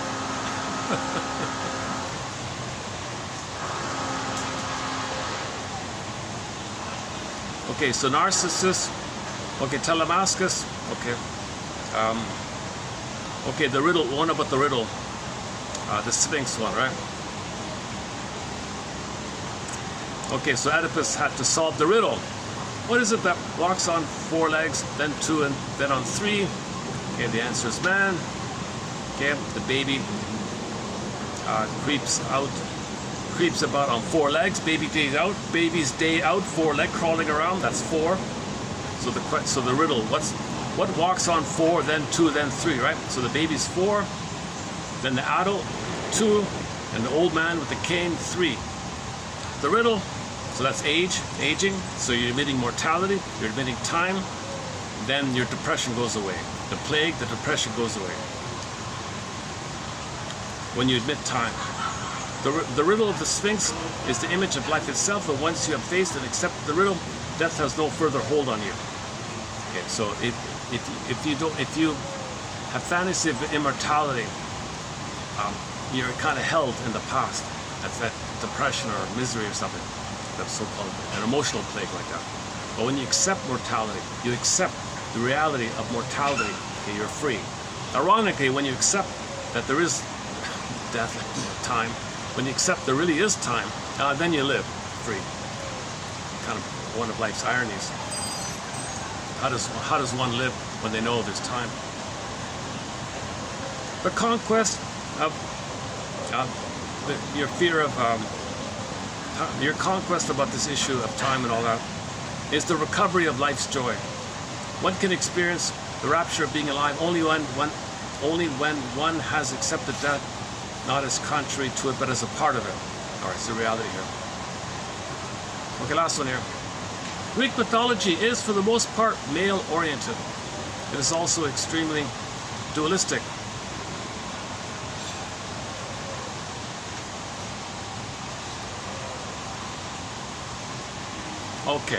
Okay, let me just paraphrase here. So we have Greek mythology based on our trauma that time. So there could be a lot of either-or thinking. What she's saying is we can't live in this blind compulsion of plugging the planet for a quick buck. So we need a new innate drive for healing, innate drive for consciousness. We've got to find some kind of both and myth. So myths often have good and bad, right? Heaven and hell, either or, goddess and demon. It's kind of simple like that. That's the psychic splitting. Babies can't handle the confusion of the mother. Babies can't handle ambivalence of the mother. So goddess and demon, self is special or self is worthless. So either or, like no, everybody's both and, mother's both and, everybody's both and, everybody's traumatized, everybody cope with trauma, everybody's unique in what's coping. Ubuntu, reality, that's the angle we need, that we're all on the right side. So we need a new angle of perception that puts us all on the same one right side. So so throw the idea of sides overboard.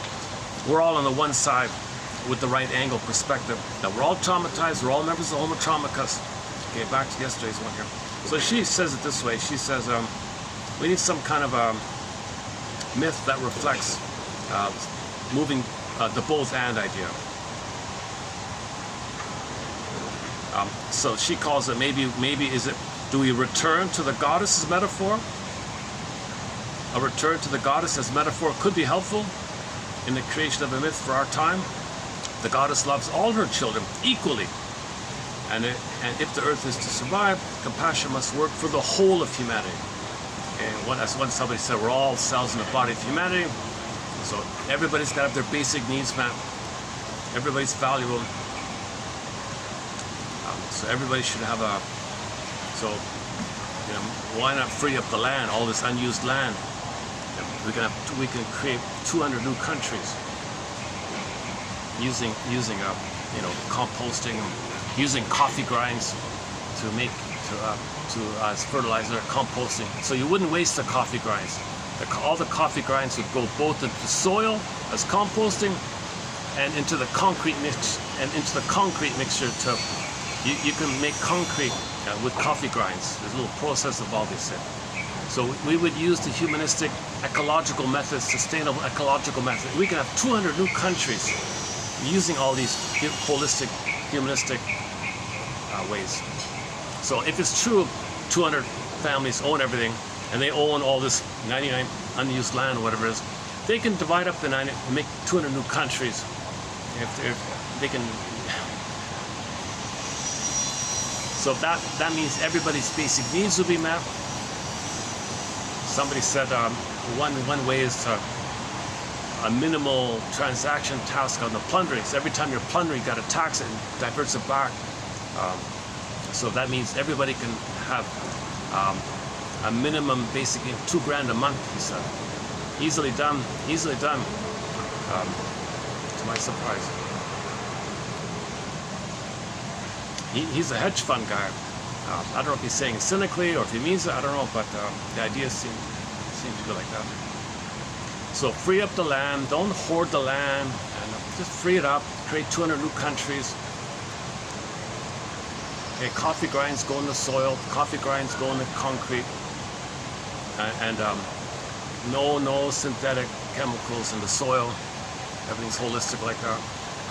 You can still have buildings, whatever, but so a holistic approach, 200 holistic, no plundering kind of things, sharing like that.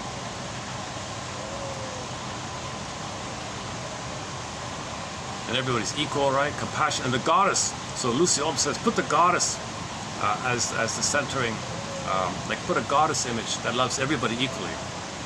Not either or, in group out. There's no sides. You can't be like that with the sides. That's a reflection of our inner trauma. The outer should reflect it. It's got to be like a both-and goddess. A goddess that embraces everybody, not just play the clip by Carl Sagan, A Reassuring Fable, where people project their trauma outwardly and think the outwardly is the real. No, it's a reflection of the inner.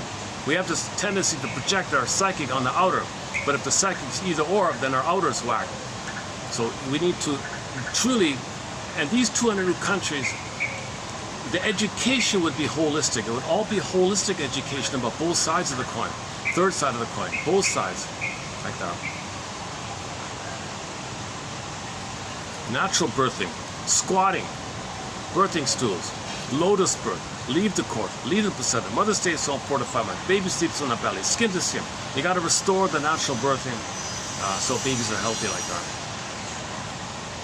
Yeah, there's a lot of work like that, but if the 200 new countries, all that land can be freed up, we can move towards a more ecological system, which would be in harmony with the quote-unquote energetic field, that the spiritual field of all that is.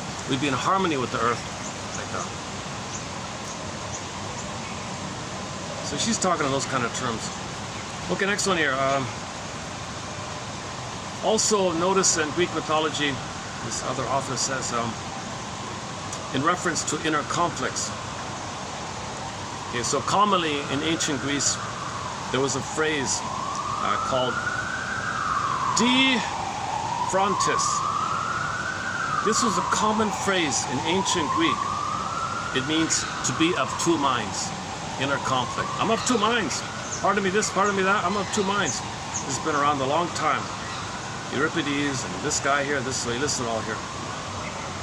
Okay. The inner conflict is also referred to as the blue clashing rocks.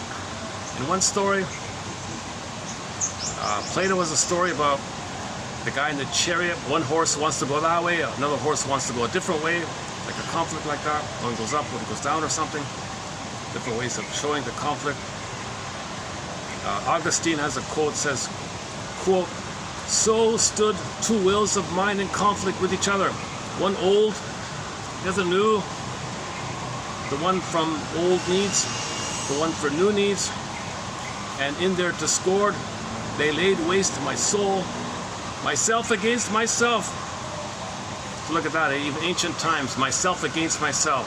Play this song by Delirium. Let's take a break. Let's play Delirium's song, Self-Saboteur. That's exactly this conflict here. Can't you see, can't you see, can't you see? I got a Delirium, hang on a sec. Hopefully I have it on the thing here.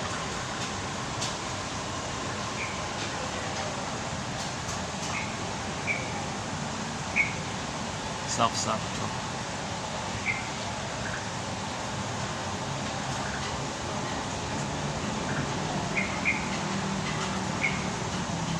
Okay, here we go.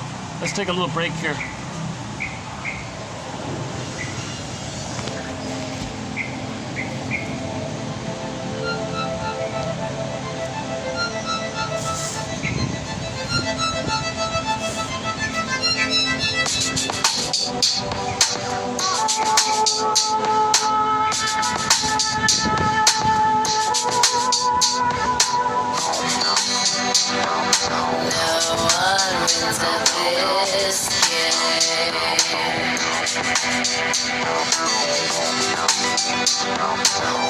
Throwing knives in your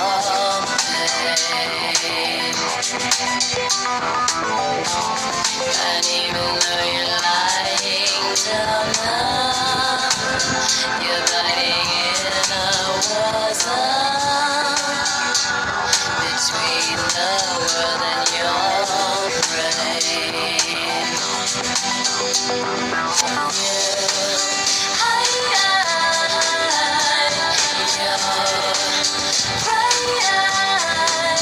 What can't you see? Can't you see? Can't you see? You are your own worst enemy.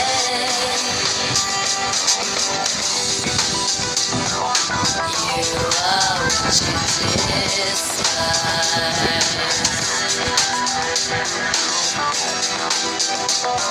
Blame is only a compromise. Anger is your bow and arrow. It's better than a shield for your sorrow. When nothing's hurting inside.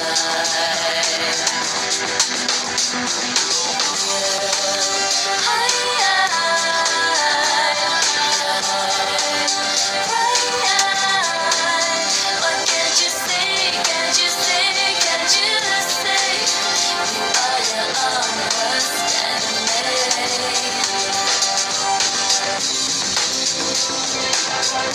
All the good things you have always end up with sorrow, and you blame them.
Throwing knives in your pain. And even though you're lying down now, you're fighting in a war zone between the world and your brain.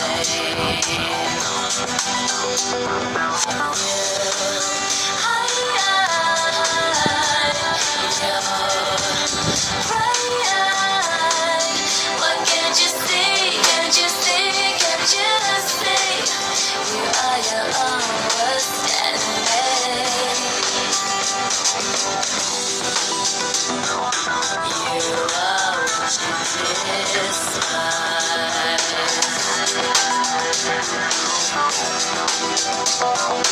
Blame is on the uncompromised. Anger is your bow and arrow. It's better than a shield for your sorrow. But nothing's hurting inside.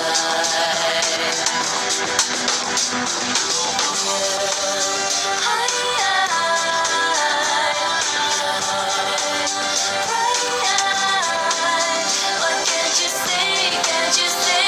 Can't you see? You are your own worst enemy.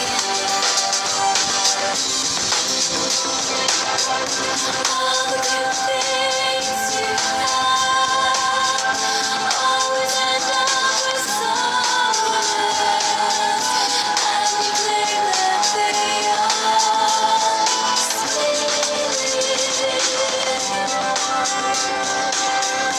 all the big plans you made will explode and you'll suffocate from the anger you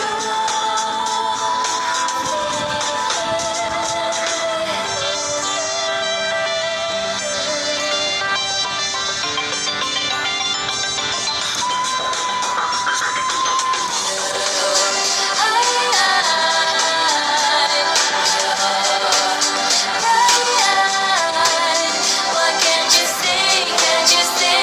Can't you see? You are your own worst enemy.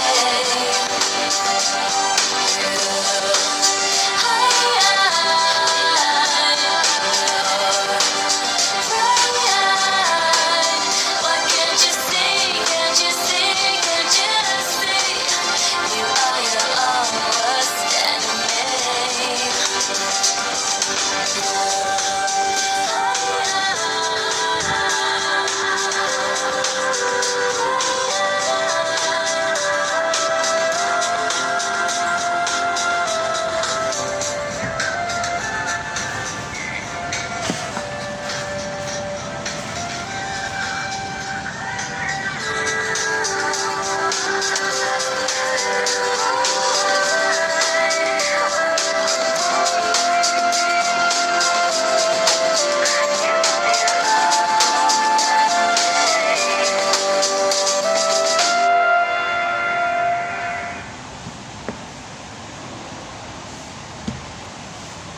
We've got 4 songs by Delirium on our soundtrack. That's one of them.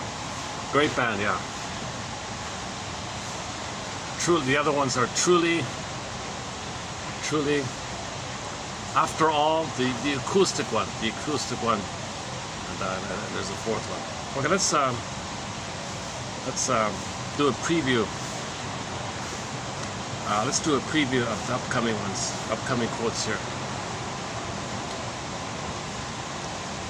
So let's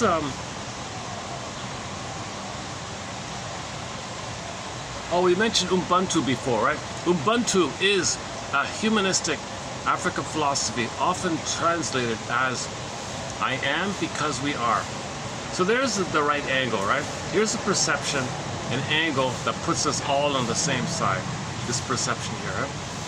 I am because we are, emphasizing, meaning that a person's humanity is expressed through our relationships, our shared issues and problems and commonalities.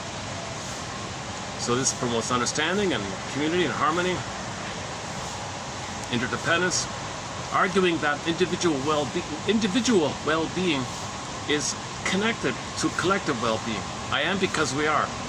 This core tenet highlights that personhood is realized through interactions with others. Emphasis not either or, and not in an either or way. Like a narcissist, they get together to gang up on someone, to disperse their hate that they feel amongst themselves, to find a scapegoat. That's not shared stuff. This core tenet highlights that personhood, identity, your personal identity, your personal I is realized through interactions with others, emphasizing that individuals are part of the whole. In other words, practicing Ubuntu involves recognizing the humanity in others. Then you recognize your own humanity. You know?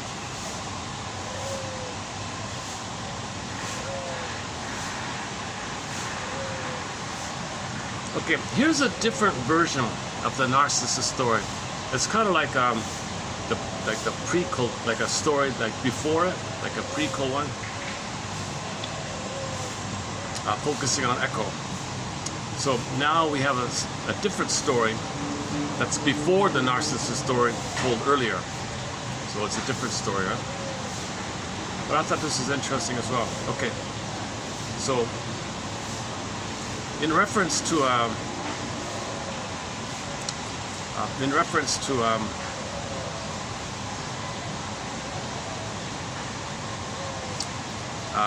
Narcissus and codependence.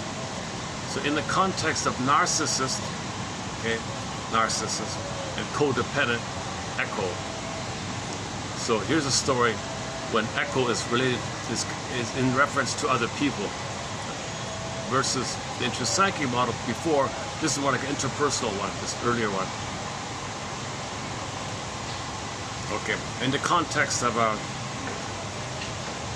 okay, so people with narcissism, okay, they're very rigid, right? They're very they're king and the god don't care about you. It's very rigid like that. And the codependent is kind of too open and too trusting like that. Okay, so either too rigid or too porous in the extreme, right? Depending on the nature of the relationship, we can. Okay, oh, sorry. Nowhere are pathological boundaries exemplified more poignantly than in the myth of Narcissus and Echo. So, if you have like a wall, I don't care about you, I'm in a solipsistic bubble wall, it's only about me, who cares about you? Okay, so this is selfish egocentricity, rigid boundaries where they don't trust, they don't connect, they hate vulnerability, they hate weakness, so that's a rigid wall like that. The codependent is like an open child. I want to be one with you. I'm poor. I want to join you. No, I'm walled in like that. I'm married to myself. I'm married to mother. I'm originally married to mother. Tight, negative bond with the mother. Wall like that. Me and my mother are one. I can't relate to others. It's just me and my mother. So Narcissus has the mother complex, right? The codependent is maybe still open to turning from mother with others and resuming development together. But Narcissus is too traumatized, they put it in on themselves, where the codependent had some mother, but not enough, and they want to continue with somebody else. So you can see the conflict called I'm calling it, somebody called the stingers and the clingers. So the stingers have rigid boundaries, the clingers have too porous or too open boundaries. Okay, so this is reflected in the story she says here.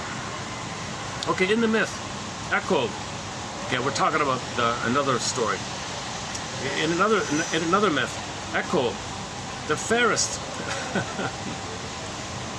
young lady out there, was struck speechless by Zeus's jealous wife.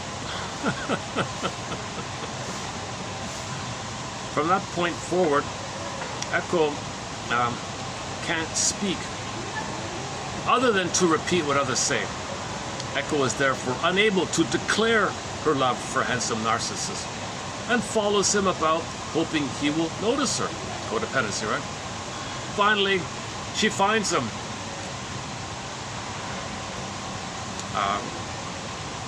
she finds Narcissus.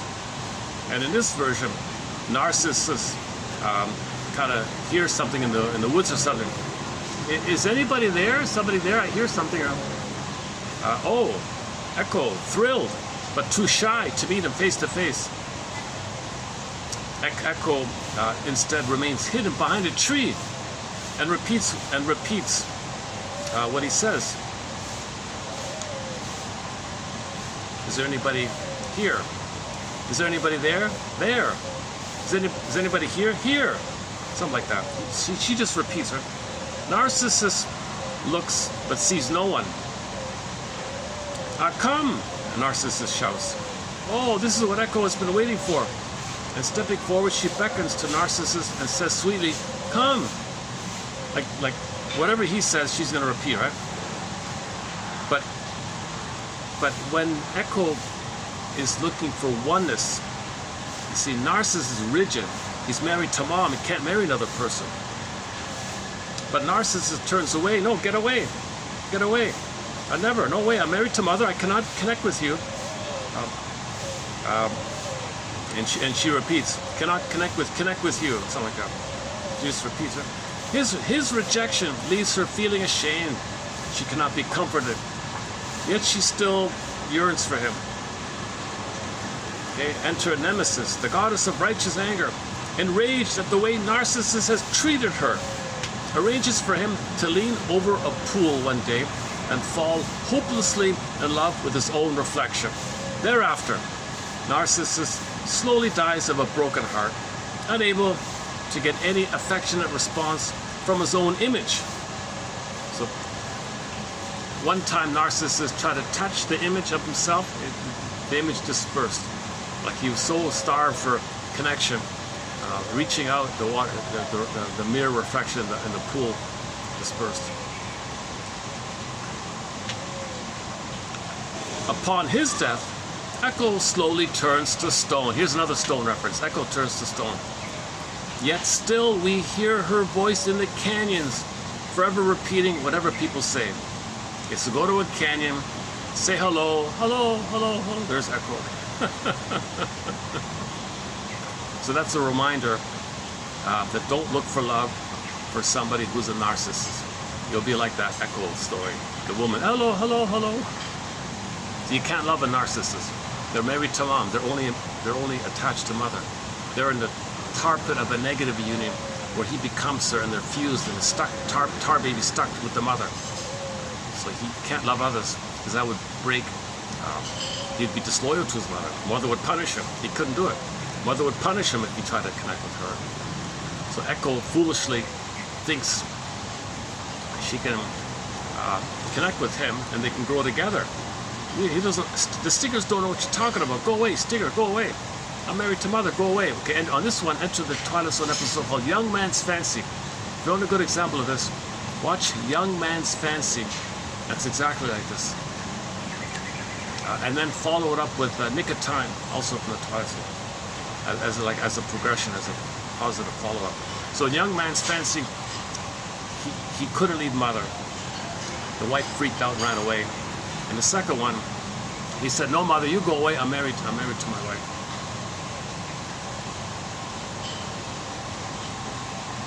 In this myth, Narcissus represents the pathological masculine with over-rigid boundaries, and Echo represents the pathological feminine with weak or no boundaries. Or this can be understood as unhealthy, archaic narcissism and codependence. Okay, and then I didn't know this, but in the AA community, people, they have a slogan in the AA groups. Very simple. Man takes a drink. Drink takes a drink. Drink takes a man. Whoa. Never heard this before. Okay, so you can apply this to any dysfunction, right? Man engages in dysfunctional fill in the blank. Dysfunctional fill in the blank takes dysfunctional fill in the blank. Dysfunctional fill in the blank takes man. Man eats cookie. Cookie eats cookie. Cookie eats. Oh, cookie takes man. Man eats junk food. Junk food eats, oh, Mike Tyson. Man eats junk food. Junk food eats junk food. You're addicted, you want more. Now the junk food takes the man. Okay, a follow-up to the Echo story about wanting fusion and bliss and the chaos erotic is the motif of the mythological or fairy tale pattern in some versions called the romantic motif or something. The romantic is a common pattern in myths and fairy tales. The romantic person who wants merger with the loved one, who longs to be somewhere over the rainbow, or to dissolve into the night sea, to experience a union with the infinite. When this desire to merge with the infinite possesses one's life and reduces it to the futility of insatiable longing alone, then romanticism has become an addiction. I'm just thinking about another thing. Hang on. Sometimes I'm reading, I'm thinking about someone else.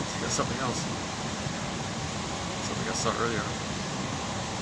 When this desire to merge with the infinite possesses one's life and reduces it to the futility of insatiable longing alone, then romanticism has become an addiction. Okay, so if you're stuck with limerence, infatuation love, possessive love, infantile love, puppy love, okay, spellbound, it can be addictive. Romance novels, I guess. Bound by the longing that is insatiable and ultimately doesn't satisfy, the romantic is behind all addiction. Okay, so all addictiveness is this yearning for oneness, emotional eating, yearning for oneness, smoking, drinking, yearning for oneness. All this stuff, all dysfunction is yearning, most dysfunction, yearning for oneness. But behind the restless longing of the romantic is the soul's quest for the fire of creativity. Most spiritual awakenings need a chaotic prelude. So that's the wounded feminine, the romantic, right? I mean the feeling. Feminine means feeling self, like inner life, embodiment, feeling real alive, comfortable in your own skin, at home, the moon with them, the feeling. So what's the healthy amount? Well, so what is the healthy feminine? The capacity to self-soothe and self-regulate and not be exclusively dependent on like these kind of aids like food and all, cigarettes and all. The man with an unsevered umbilical cord will always be dependent for his quote-unquote feminine needs from the outside. Okay, so he's still tied to mother. The addict is still tied to mother. The addict is looking for mother, or addictive living. It could be addictive behavior or dependency on things. Narcissism is addicted to his mother, which is himself. It's fused.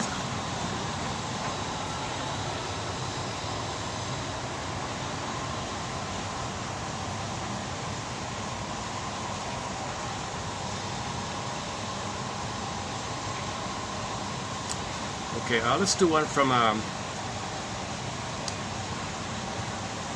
here's a very simple kind of reminder of a self-help author on displacement, the topic of displacement. Something to keep in mind, just like a reminder, just a kind of simple reminder. So it's the famous kicking. You're angry at the boss, but you kick the cat, right? This displacement. You're afraid to express your anger at the boss because you don't lose your job, but you are frustrated. The cat is harmless, so you kick the cat, called displacement, right? When someone gets angry with us, we often take it on the first person we meet. For example, maybe the clerk at the store. So you're going home, you stop at the store, and you bark at the clerk. Right? Overtly, we express anger. In this example, he expresses anger at the hapless cashier for no reason. But what is really going on is that we have shift. What is going on is that we shift the anger, the target of our anger, from the real culprit, the boss, to someone who cannot retaliate against us, the clerk, let's say. This is the process of unconscious displacement. Just like we unconsciously might do this, analogously with the process of projection, we may dislike a co-worker because he always tries to take credit for team successes. However, others think the opposite, namely that he tries to take credit while the co-worker doesn't. We project our fault onto the innocent colleague. The process of projection is often habitual, but the content of the projection can vary.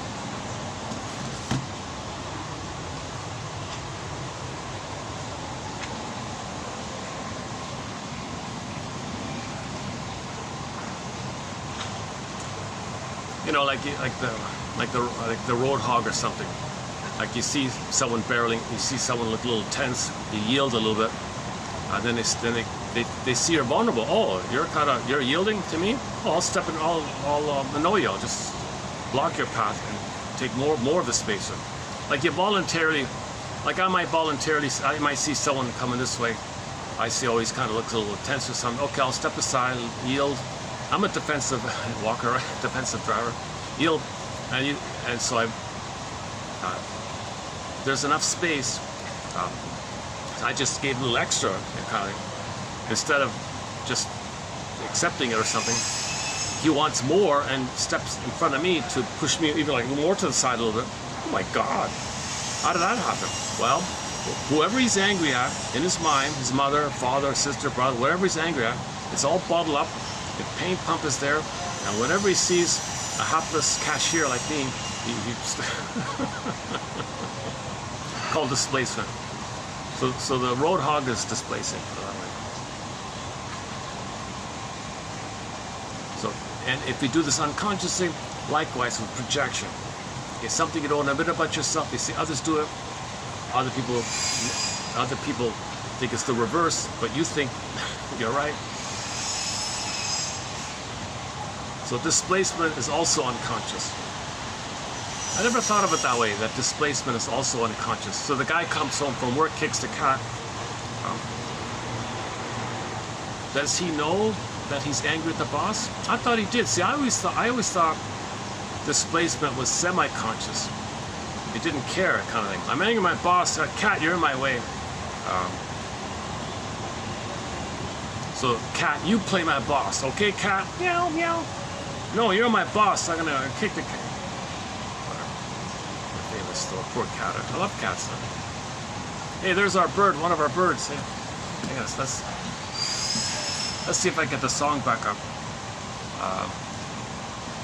Hang on a sec. Let's see if I can do a short with the song. Self-saboteur. Hang on a sec.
Anger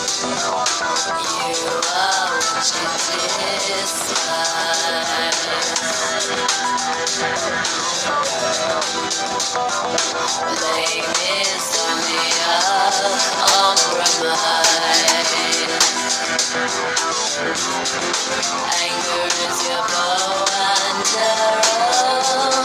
It's better than a shield for your sorrow. When nothing's hurting inside.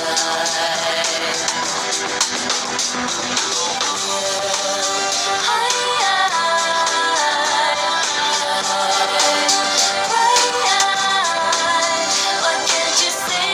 Can't you say? Can't you say? You are your own worst enemy.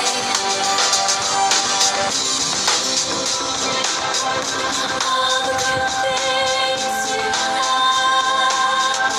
always end up with someone, and you claim that they are stealing. All the big plans you made will explode and you'll suffocate from the anger you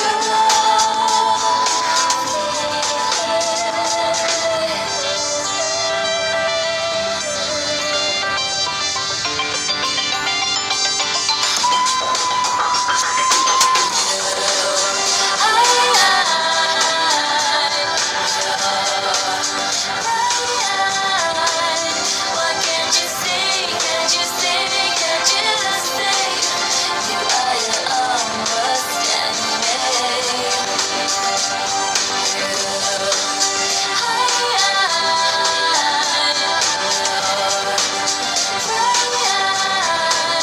What can't you see? Can't you see? Can't you see? You are your own worst enemy.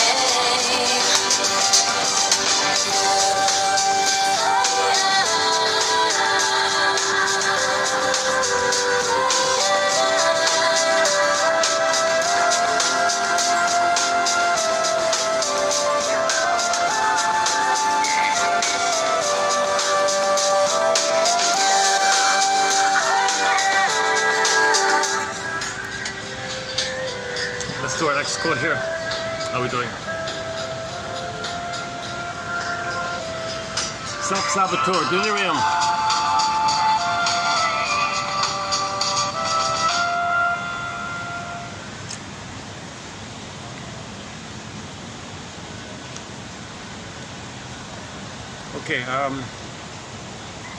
Okay, so we did displacement, projection, Ubuntu, the echo and Narcissus. So another version of the Narcissus story focused on echo. Okay, the romantic motif as a continuation. Two sort of famous people here. One from Wei Wu Wei. Our first quote from Wei Wu Wei. Why are you unhappy? Well, because 99.9% of everything you think and everything you do is for yourself. And there isn't one. So look at that. Even in ancient times, this poet had a sense of narcissism. So you're happy with relationships. You're not happy in your solipsistic bubble. It's only about you. Right? So Narcissus, the psychology of narcissism means others are things. You should serve them. They're center stage. They don't care about you. Lack of empathy. So they're center stage. So they're not going to be happy like that. Okay, and then one from Goethe. I'm hoping to get more quotes from Goethe in the future. So here's one here. When the sound and wholesome nature of man acts as an entirety. Okay, so you have your feelings, you're whole like that, healed and whole. When the sound and wholesome nature of man acts as an entirety, like whole, entirety, right? I'm reading for the first time. When the sound and wholesome man acts as an entirety. When he feels himself in the world as in a grand, beautiful, worthy, and worthwhile whole. When his harmonious comfort affords him a pure, untrammeled delight, then the universe, if it could be conscious of itself, would shout for joy at having attained its goal and wonder at the pinnacle of its own essence and evolution. For what end is served by all the expenditures of suns and planets and moons, of stars and Milky Ways, of comets and nebula, for worlds evolving and passing away, if at last a happy man does not involuntarily rejoice in his existence? See, we're meant to have joy at the console. We're meant to have joy around the console. The serene, inexhaustible fullness of being. That's the natural order. Like this quote says, we're meant to live in a harmonious, calm, easygoing manner, right? A tranquil aliveness with Him.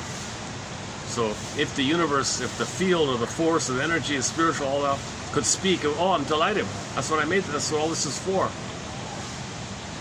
The temperament of humans is easygoing and friendly and warm and trusting. There's no, it's all cooperation.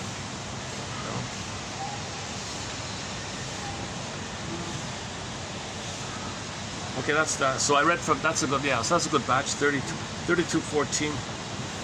And let's see, 32:13. Okay, maybe I'll save this for another time then. 32. I'll preview this one tomorrow. This one's about like addictive behavior, like drinking and stuff like that.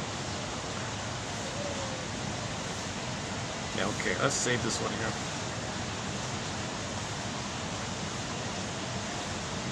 Oh, Narcissus.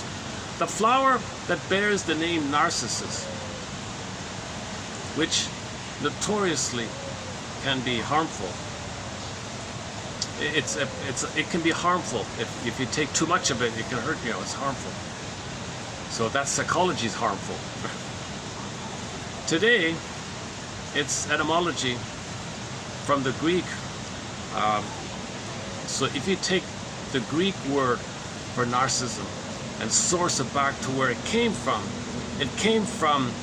VAPKN, or however that's pronounced, and that word means back then in Greece, torpor or lethargy, reveals the potential of the narcissistic digital practices to deactivate our vital contact with the world.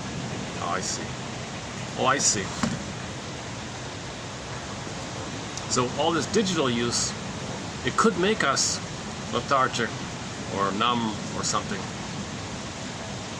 And that's one of the source roots of the word narcissist. So that's a different version. That's a new one. Most people say it's narcotic, narkao, okay, the source of Narcissus, because the flower is drug-like, his delusions. This version says he thinks the source of it comes from another word, which means lethargy. So if we're addicted to our full iPhones, it might make us lethargy, and that's a narcissistic outcome, because narcissism is in a lethargy. Yeah, it's different, eh? So that's a different one. So I'll look into this alternative source of this word. Okay, 32:13. I just found this.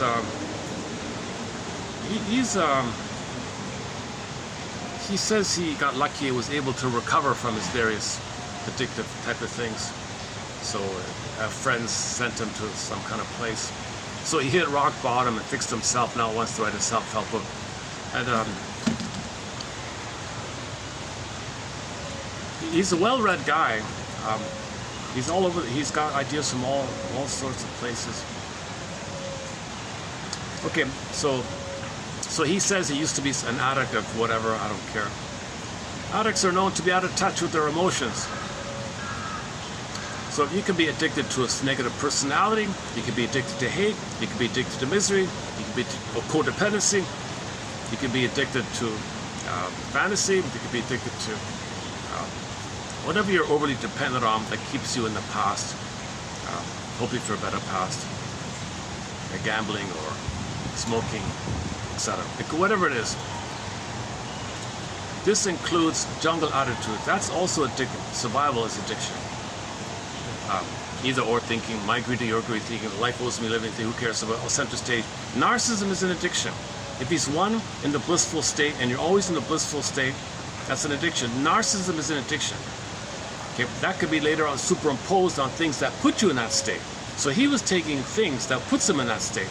He was addicted to that state and would use things to keep him in that state. Could be food, emotional eating. So I'm just using this in a very general way. Okay, so when we say addicts, we mean it like in a very general way. It doesn't have to be the severe, over-the-top, illegal stuff. Okay, they are known to be out of touch with their feelings. They have difficulty feeling certain emotions, as well as naming them and tolerating them. They often experience feelings as vague, overpowering sensations over which they perceive they have little control. This lack of inner control is often a frightening experience. In this context, what they're doing is seen as a dysfunctional attempt to control their out-of-control inner worlds. Okay, so they're trying to control their chaotic emotions which they don't even name or even know, right? Our substance of choice becomes our main method of mood management. So cigarettes tranquilize you, self-tranquilizers. Food, over-the-counter tranquilizers, stuff like that. Mood management. And temporarily restores our inner equilibrium. One of the many problems with this method is that it further denies access to our internal world.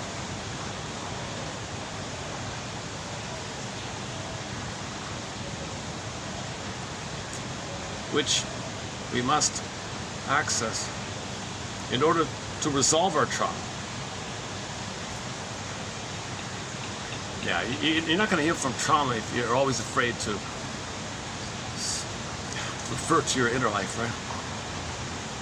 Quote, while trauma victims gain the temporary relief they are seeking by self-medicating, they do so at the expense of self-knowledge. Unquote. Okay, addictive activities or addictive whatever lifestyles, whatever, is viewed as a misguided attempt at self-repair. Because of unmet developmental needs, certain individuals will be left with an injured, enfeebled, uncohesive, or fragmented self. Such persons often look good on the outside, but are empty and feel incomplete on the inside. So wounded feminine, right? The wounded feminine. So umbilical cord. They were severed. It was severed too early, maybe weaning trauma. Separated at birth from the mother. Something like that. They are unable, so mother never soothed them because the mother wasn't even there.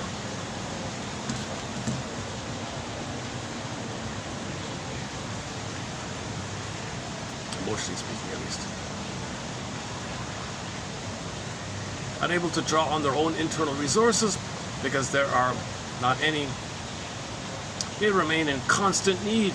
Love hunger, object hunger, constant striving, attachment striving, attachment craving, attachment striving, love hunger, object hunger, affect hunger, love starved, right?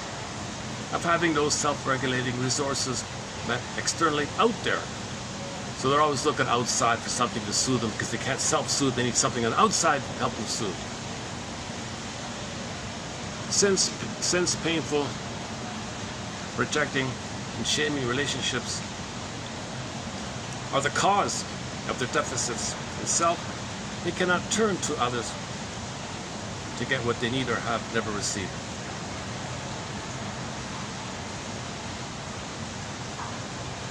Deprivation of needs and object hunger leaves them with unrealistic and intolerable affects that are not only disturbing to others, but shameful to themselves. Consequently, things like alcohol, overwork, emotional eating, promiscuity, okay, take the long list, okay, down, etc. Take on a regulating function while creating a false sense of autonomy, independence, and denial of need for others. It's an attempt at self-help that fails. Quote, what makes matters, oh, unquote, all right. What makes matters even worse is that the addictive process becomes autonomous, becoming a functional autonomy, a functional self-autonomous thing, like a program on the hard drive metaphor.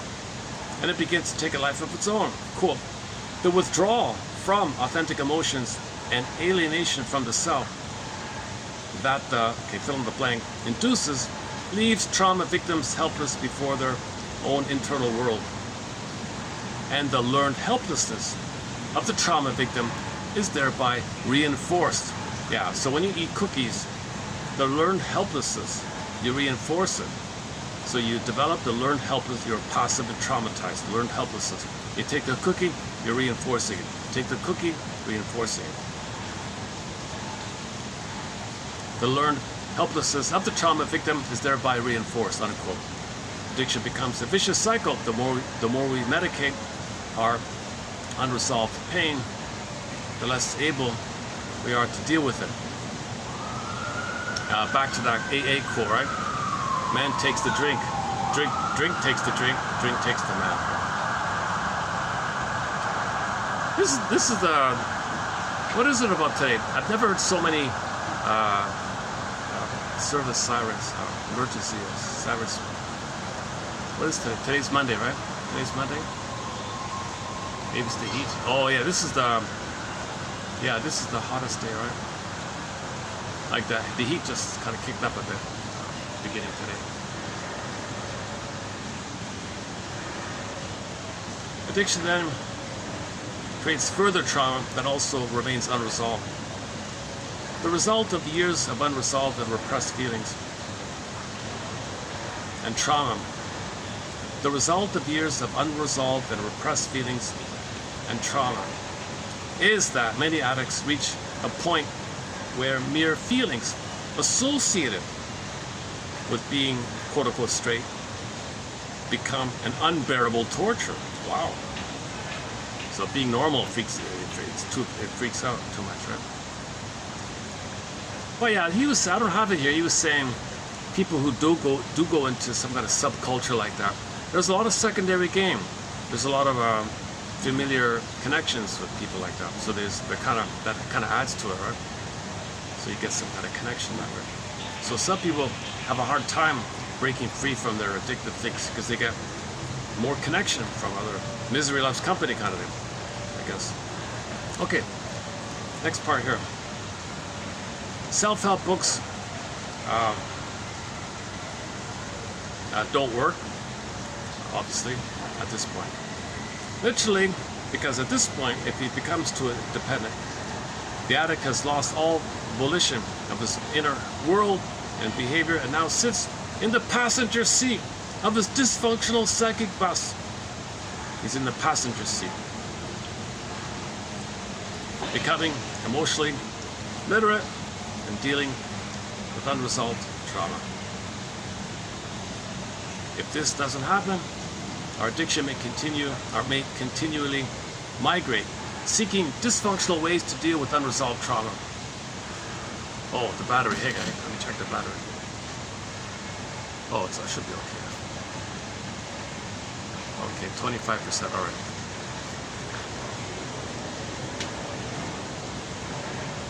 Where are we here?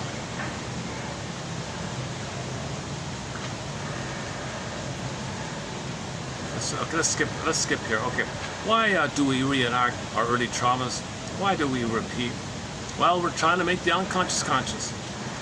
The reenactment of trauma is often seen when addicts enter into relationships in early recovery. From this perspective, we see why relationships in early recovery are often disastrous. Okay, he said he would join some kind of recovery group, but instantly, on the first day, they'd all make couples and recreate the thing, because they're all in pain and they all repeat the compulsion to repeat. Now you're going to repeat the thing. So relationships early in these recovery groups are not going to work, huh?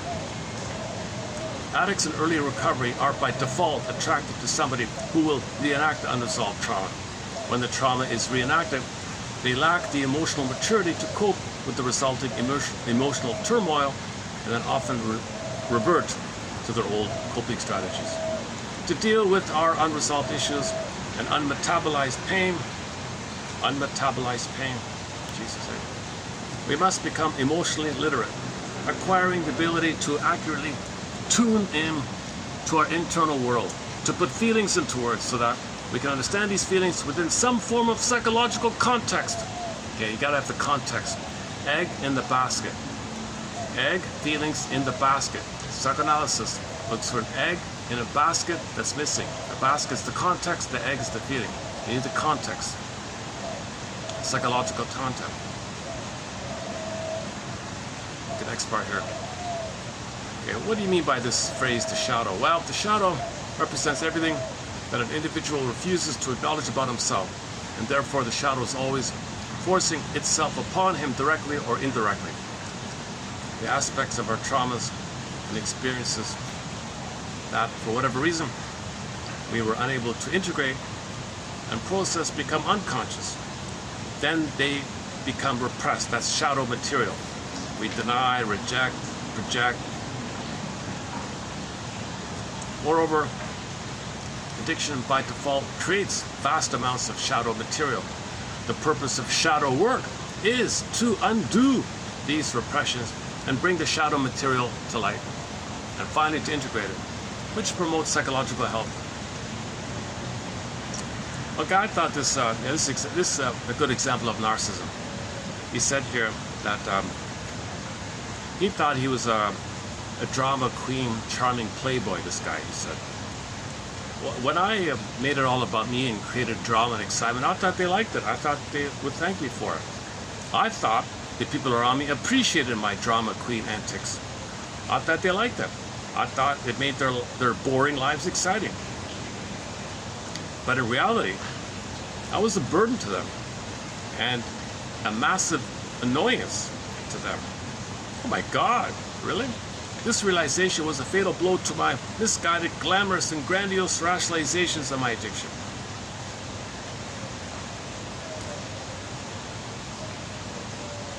So the chaos he said he created, he thought people welcomed it.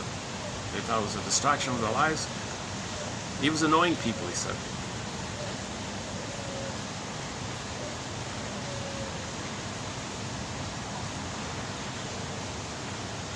Okay, one on projection. Okay, so if you have an exaggerated emotional response to something, that often points to something in your shadow reaction. Yeah, okay, that's 3213. That one there.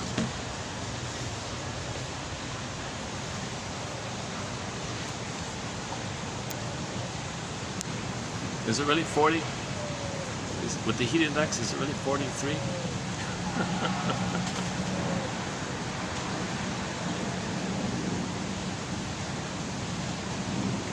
Oh, maybe I should maybe I could bring one of those portable fans, like those battery operated, solar operated fans. Yeah, that's a thought. Yeah, why don't I do that? No, I don't want to do it up here because the guests,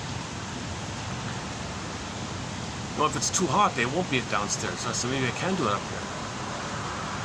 It's a little quieter. I feel calmer here. I noticed the moment I got up here, I calmed down a little bit. I think the construction and the buzzing behind there was getting like before I started, there was a lot of construction work. Let me take another little musical. I want to try an experiment. I just found yesterday a radio channel from Greece, because I was posting quotes from Greek myths. So I thought I would go to this.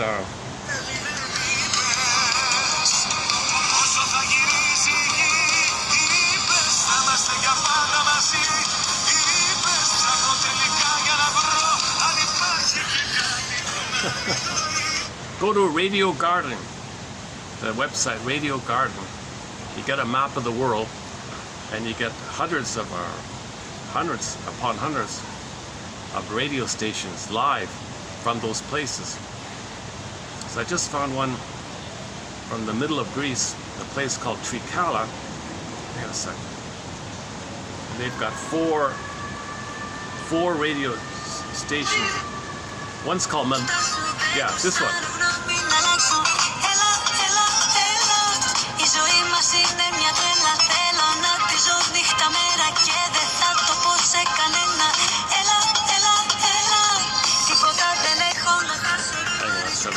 Let's try another one.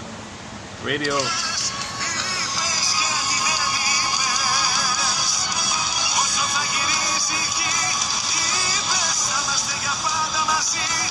Λοιπόν, εδώ βρισκόμαστε λίγο μετά τις 11. It's live radio. Okay, next one.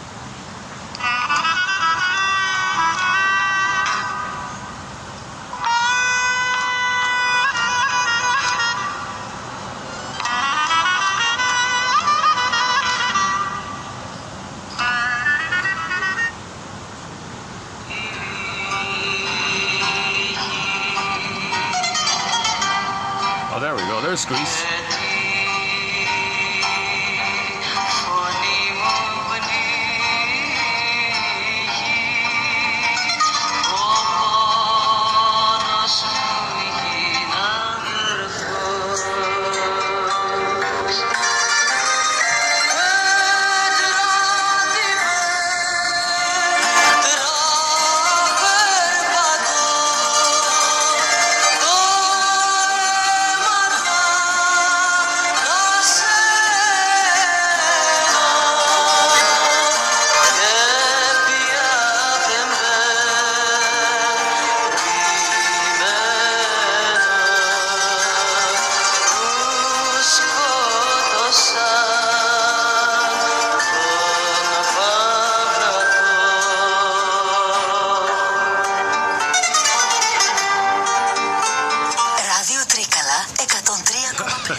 Okay, thank you, ancient Greece, for your excellent myths.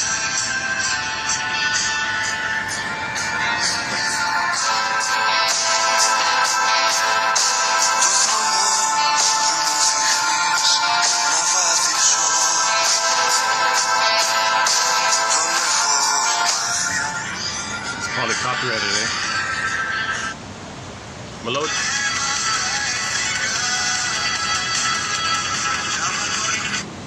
This channel had some good songs, a lot of ads, but it played a few good songs. Melodia, this channel called Melodia, 1068 from Trikala, Greece. They played some really good songs.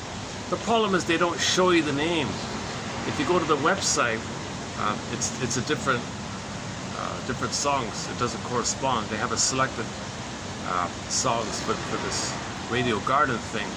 But the Radio Garden doesn't show you the songs. And the website doesn't correspond to this for some reason. But check it out. Yeah, they had some good songs earlier. This one, not so much.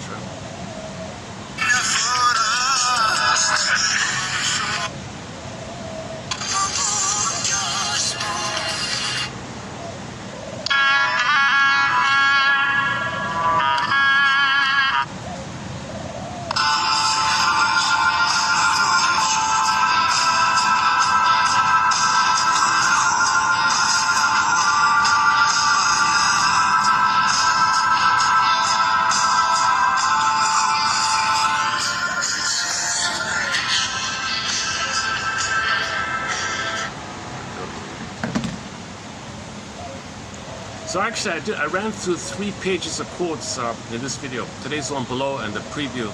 Those two coming up in preview mode. So hopefully, in these 3 pages, your mission, by the way, submitted for your approval and consideration, if anybody's listening or watching, is to read these 3 pages. So we post 10 on average, so let's say there's 30 quotes here, I'm not sure, maybe that, yeah, maybe fewer this time. So read these 20 to 30 quotes discussed today and see if you can find 3 quotes that you like. And then write it down, put it in your journal or something, make it your own kind of thing. And then maybe add some follow-up notes. What does this quote remind me of? This reminds me of something. What does it suggest to me? What is it saying to me? And see if you can make it a little more up into consciousness. Use it as a prompt or a springboard to bring it up into consciousness. Just bit by bit, all right?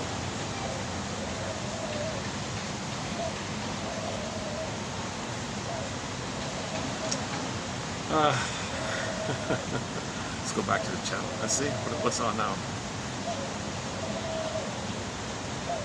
Visit. What's it say? Oh, hang on. Let's visit the website and see what they're playing on there. Hang on a sec. What's it called again?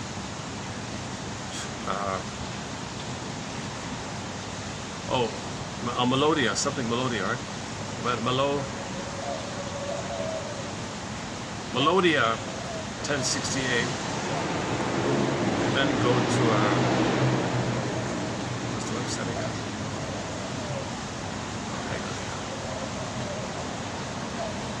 Melodia. Where was it again?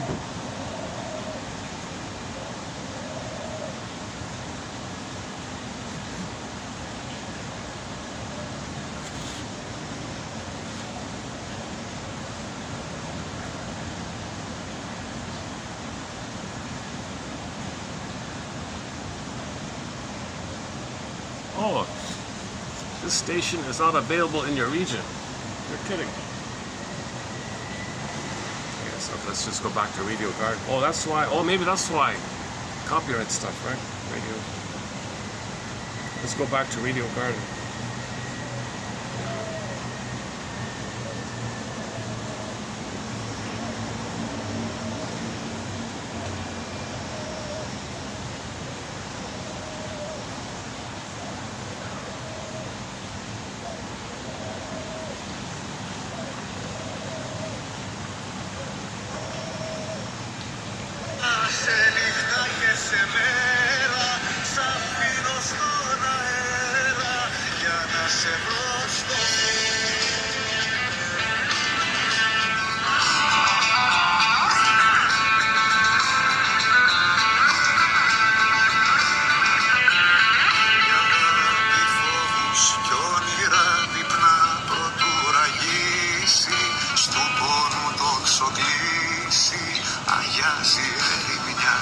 Oh, here.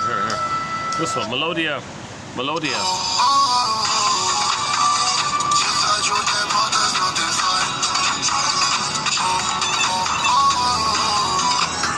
That's a miss. I got lucky last time. All right. You know, these quotes are kind of like the music. You might hear 20 songs, maybe one you like. Maybe something's going on here with the quotes here. So keep that perspective in mind. When you read the quotes here, treat it like a radio station. You might, most of the songs you don't like, but there might be one in there after 10. I guess I really should just wrap it up here. I'd like to end on a fun note. I still feel like I feel a little groggy today, to tell you the truth. Maybe the heat, huh? Yeah, maybe the heat's getting, maybe the...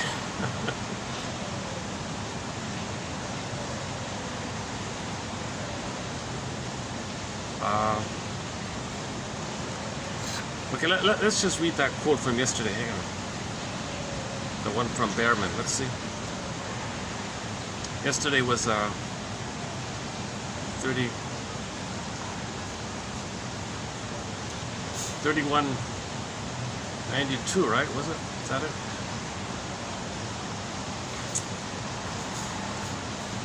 Yeah, this one here. Okay. And then there was a new voice which you slowly recognized as your own, that kept you company. So that's great. That poetic line by Mary Oliver is great.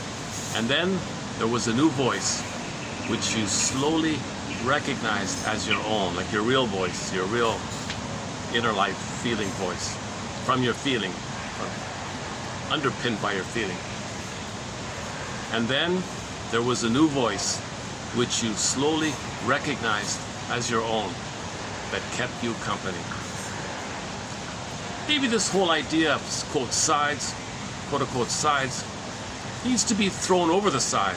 I say there are no sides, only angles, and when we see it from the right angle, we're all on the same side. May the psychoanalytic perspective be with you. We'll see you in the next video. Submitted for your submitted period. Submitted for your consideration or not. It's there. It's there. A resource. Once again, this collection of quotes is a resource. I'm not a doctor, disclaimer, disclaimer. I'm not a therapist, never been analyzed. I only have a BA. I would never pretend to step into that kind of role. I have not been analyzed. The basic requirement to act as a helper is you have to have been helped yourself. Like you have to have done. So I'm finding the quotes, sharing it, discussing it. Part of my process to self-educate myself like that. So what makes me do this is because the description box exists. I can post the quote to the description box. So that's the value there. If I didn't have this, I no way I'd talk like this in my nervous, sweaty state on the camera. Who would be interested in that? So the give back is the quotes, and then I have the chance to free associate a little bit myself and talk about it myself. It gets me thinking. And sometimes when I talk about this stuff and read a quote and talk about it, sometimes some of it stays with me, and it helps you a little bit, right?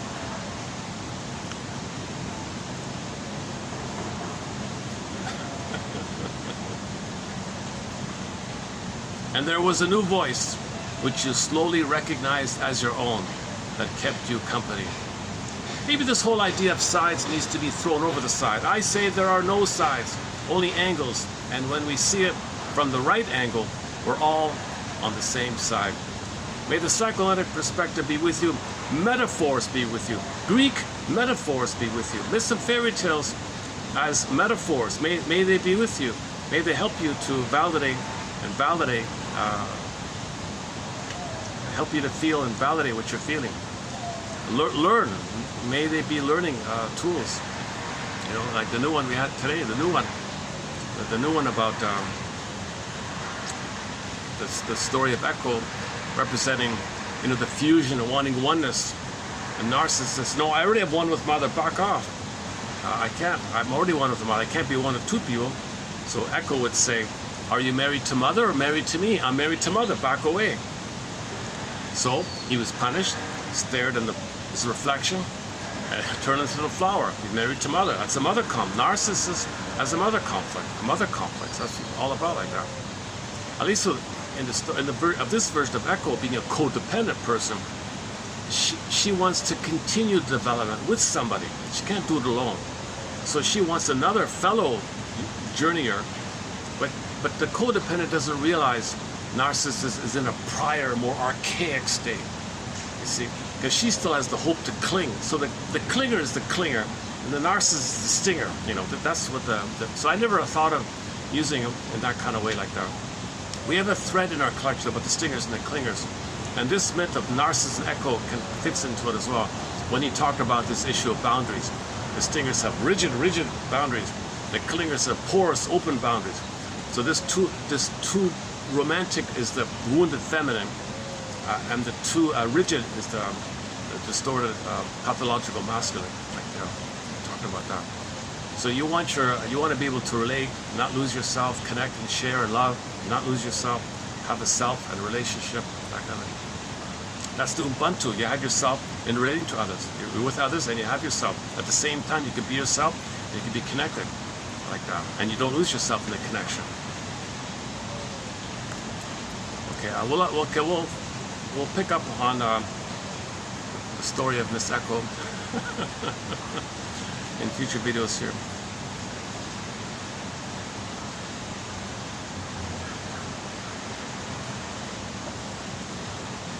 Again.